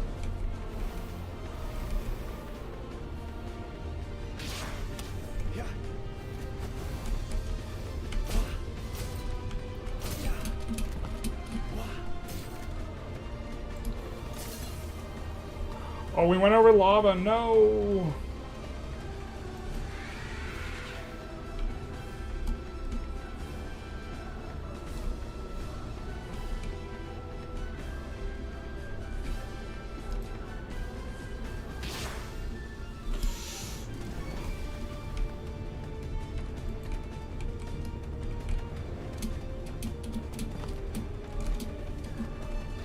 Let's not go over the... Oh my god, we went over the lava again.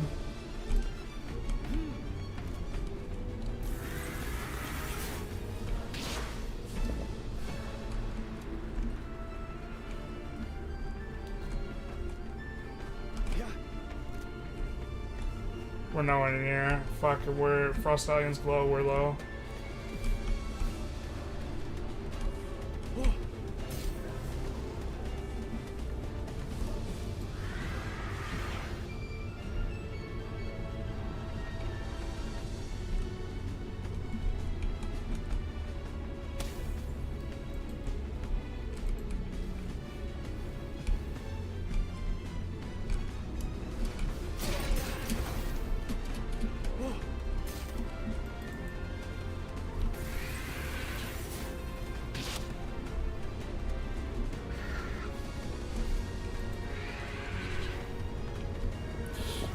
Oh no.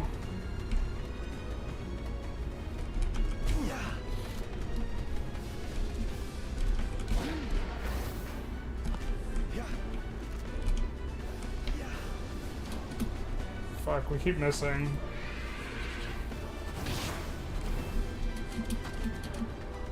I think we just try and reset here.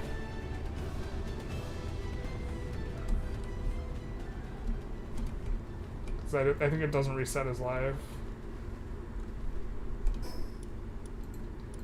Why is our first... I hate that our first stallion won't eat when we're mounting it on top of it, which is preventing her from recovering life as we go on. But Jet Dragon doesn't heal up either.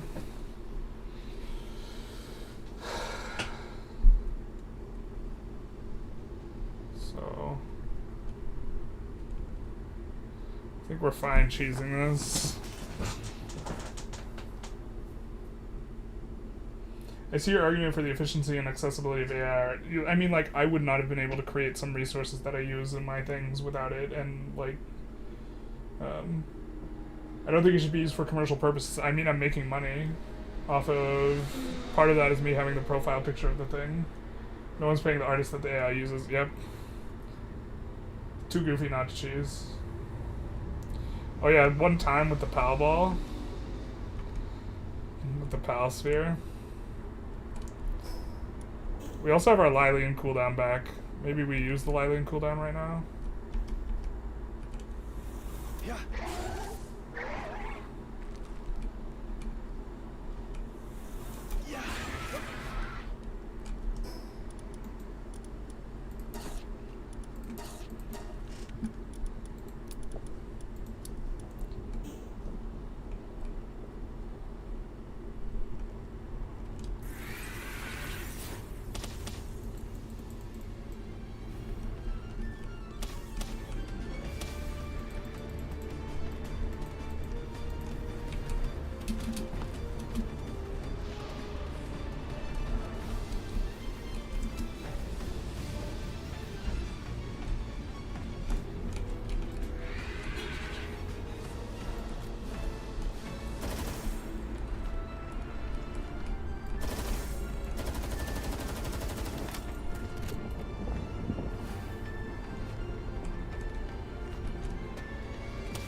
I should not have used the icicle, man.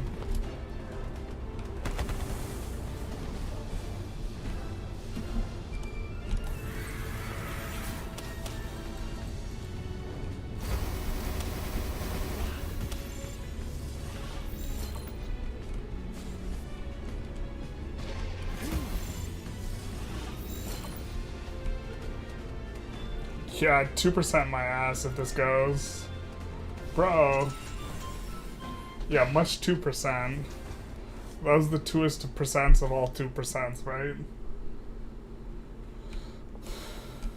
2%, 2%. The feel-good percent, where nothing's really 2%. 2%. Look at us, guys. We're so good at this game. 2%. I actually do think Beacon's a little faster. Oh, we don't have Beacon. Yep. It's just that easy. Yeah, another 2%. Simple. We gotta try out the thing though, right? If we have access to his saddle. Because he does missile launchers. Gotta go to the casino. Just tell him in Palworld I always hit the 2% when I roll up. You counter us, man. What are you so worried about?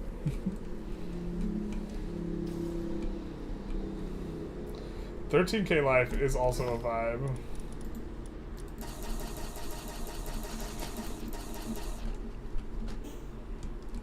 I wish they would eat while you're mounted on them, though. That's kind of annoying that they don't.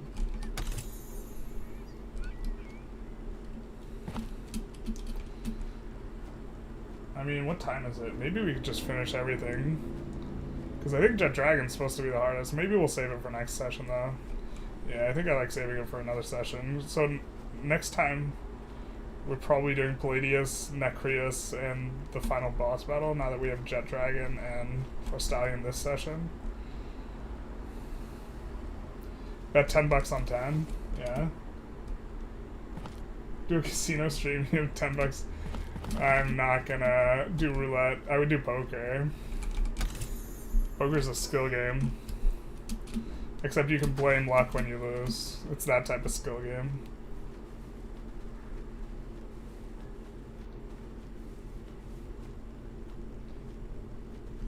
I gotta stop drinking from my jug because it's caffeinated, actually. I'm feeling fairly wired, although it maybe was a little bit of the pucker fight, to be fair.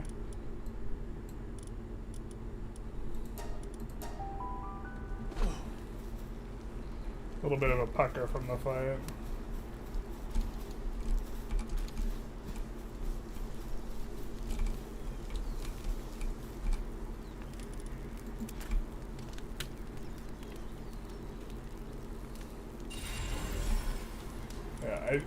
I wouldn't call it luck, though. I'd call it the game just absolutely not properly representing the percents. Just in the most unhinged way possible. Actually, not as unhinged as possible. It's not like random. It's like you just have way more percents than the game tells you do.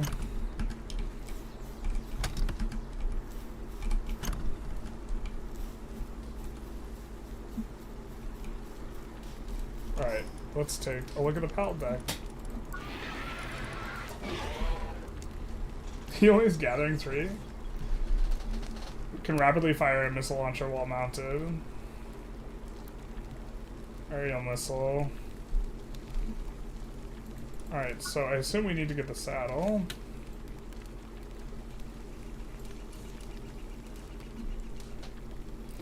We're pretty far away from that. Like, we're not even close to, I think, to the next level. Yeah, not particularly, at least.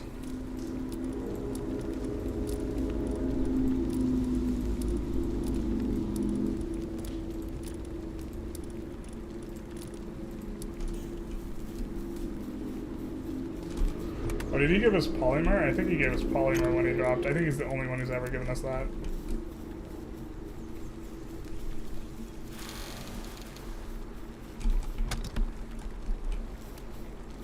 We could start at least crafting what it's gonna need.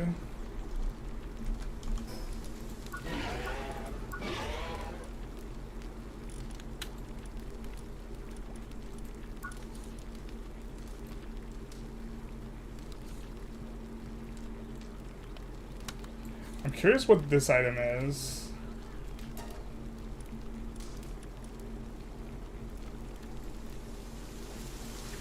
Because these are the remaining legendaries. And we have a full PAL deck.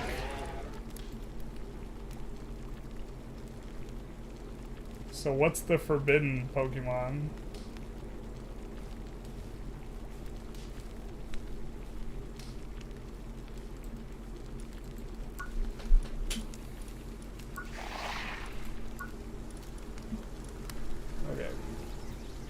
Back to seeing what type of ore we need. Refined ingots and... oh, we're gonna need 50 circuit boards. Alright.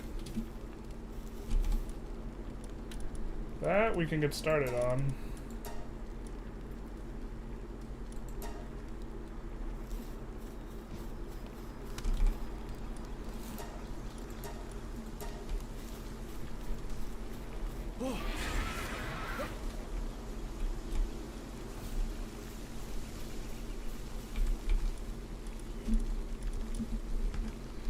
Although the name of the game is actually probably just going to be catching another frost stallion and just repeatedly breeding till we can find some good traits to breed.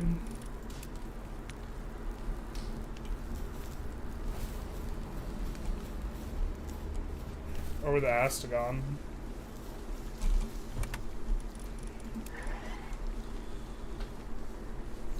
Trust me, I'm a professional gambler. Pal's urine for conveyors. I think there's one conveyor we didn't build the...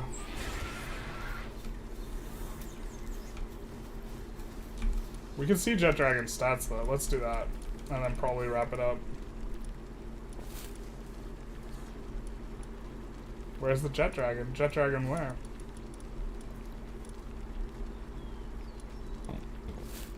Don't make us sort the box.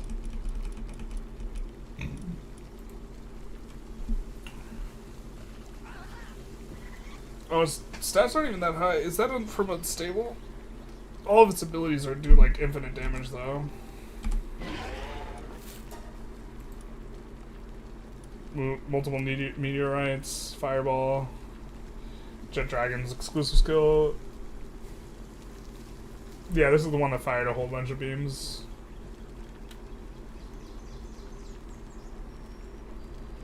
I suppose we could go for the last tower. With Jet Dragon in tow, to be honest. Probably replace this Astagon here.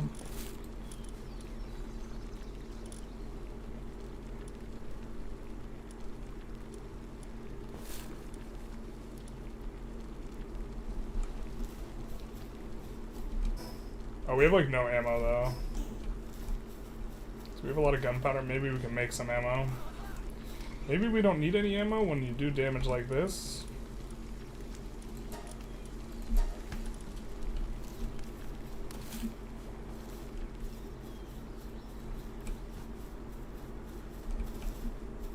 It's not the one. Oh well, there's our ammo.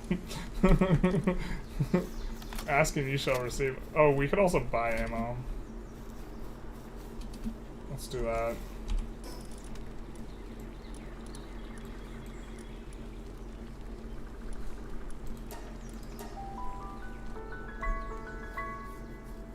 The pals yearn to be free. Free from their mortal coil.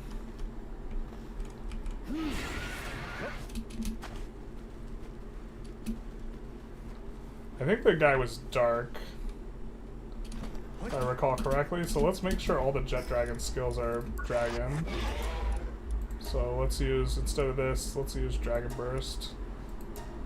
Actually, let's do... oh, it doesn't matter which button they're on. But we do want them all to be dragon skills. And I think Divine Dragon increases dragon damage, yeah. So we have plus 20%, and then on top of that, plus decrease to dragon damage or whatever. Alright. Got items in stock, not the right ones.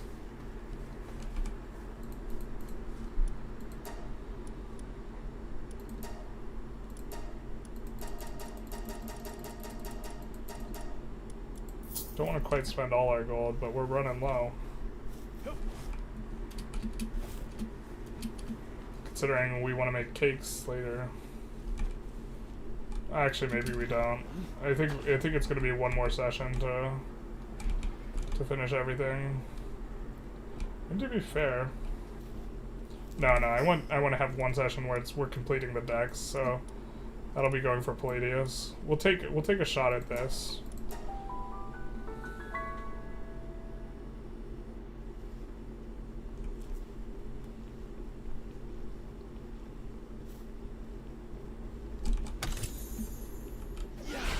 I don't know why I didn't hop on a pal for that. That seems a little rookie mistake there.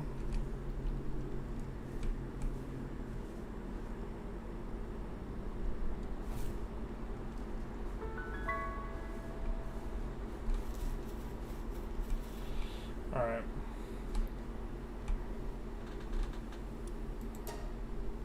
Level 48, entry 1 of 4. I really do think you're supposed to do this with multiple people, though. Alright, this is the final tower battle.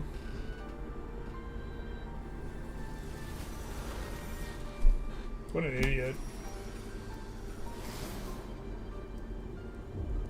I don't need my eyes to see. I'm more evolved.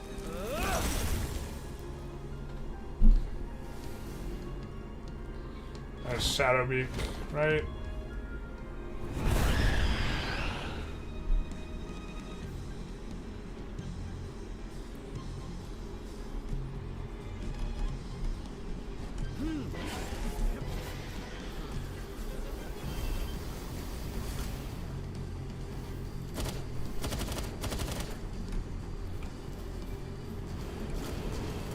To be honest, we don't do a lot of damage relative to our guys.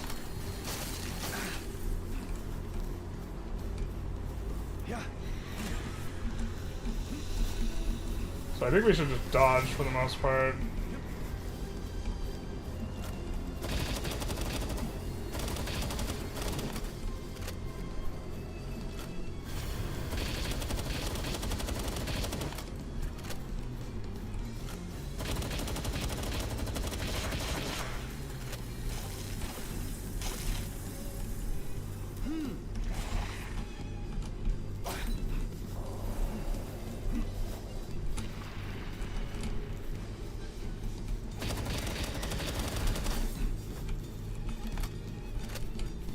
His cooldown should be back.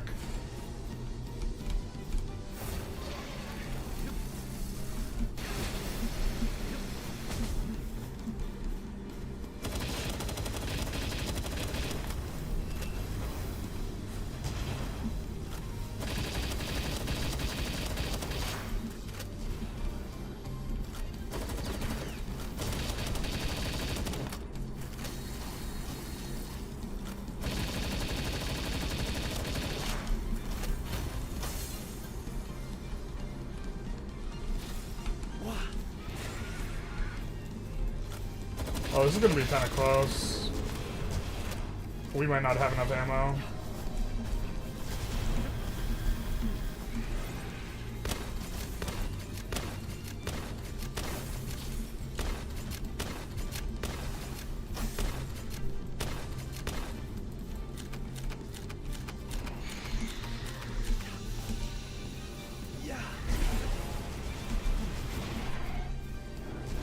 Oh, he blocked everything for us. Thanks, bud.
Am I on track? I don't know if I'm on track for the damage output.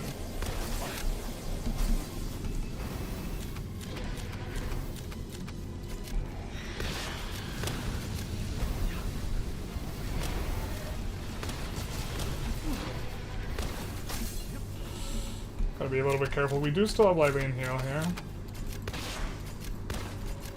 I'm not on track for damage.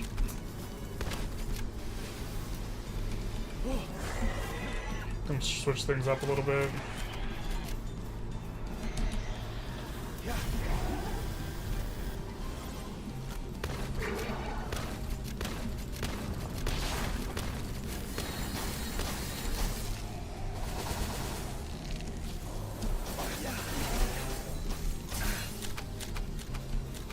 Yeah, I'm not anywhere near.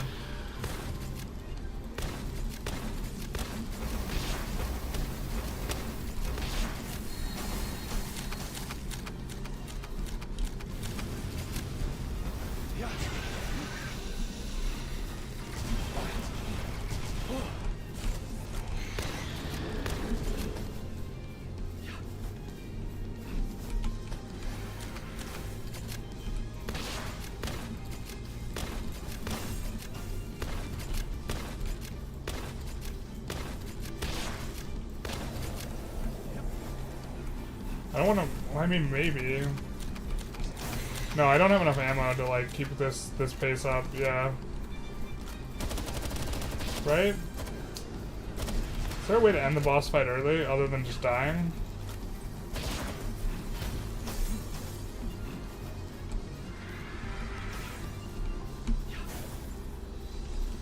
Right, I don't think... No, I can't do this. I can't do enough damage. I'm just gonna let him kill me. Oh, that sucks. Okay, let's do this. Take us.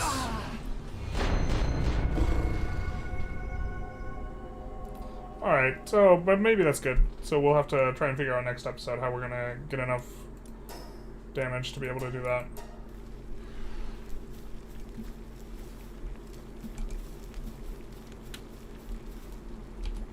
Right, because there was just no way. We're not anywhere close to on pace. We're gonna need a ton more damage. I don't know if the pump action shotgun was doing more damage than the other thing. We're kind of rolling the dice here, aren't we? Can we get it in time?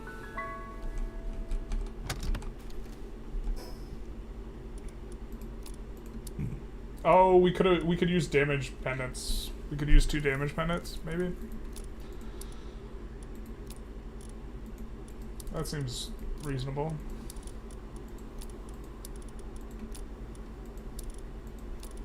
Okay. Yep. So 2 damage pendants. And obviously we can level up and we'll do more damage with these guys who are level capped right now. We could also use Palworld on them to make them do more damage. We just didn't want to just like burn a bunch of ammo just to not kill him. We also didn't have enough ammo. Should have Pokeballed him. Pump was doing 300 to 350 a shot. Yeah. So I guess it's pump plus damage spheres plus us just gaining levels, right? Something like this. I think that makes sense. What's going on here? Why is the progress stalled out? Because they aren't there. Is that it? Lovebirds are not there. We need the Lylene there. Yep.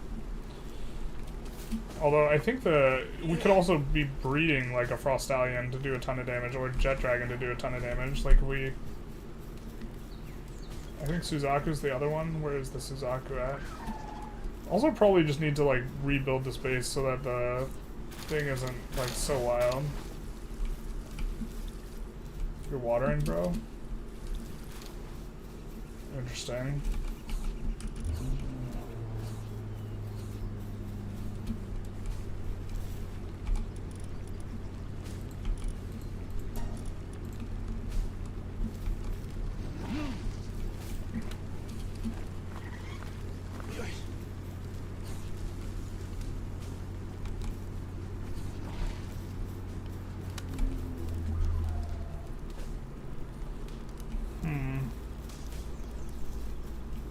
We're gonna get XP from each one of those too.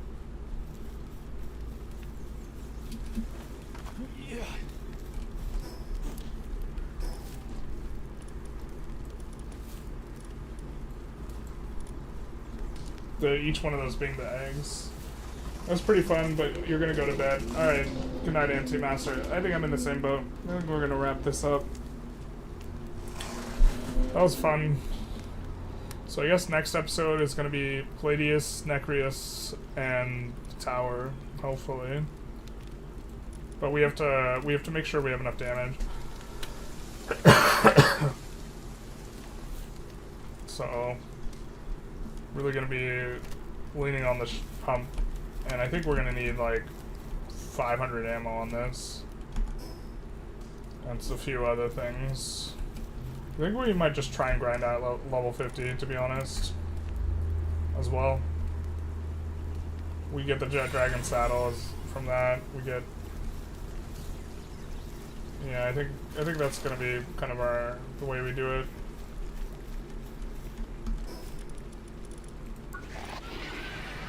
Maybe we want a little bit better menacing, but maybe we will, because this guy's built up. Well, to be fair, this guy has dragon moves too. We could have been using. I think that doesn't move the needle. No, I think we just want the level 50 jet dragon that we can ride.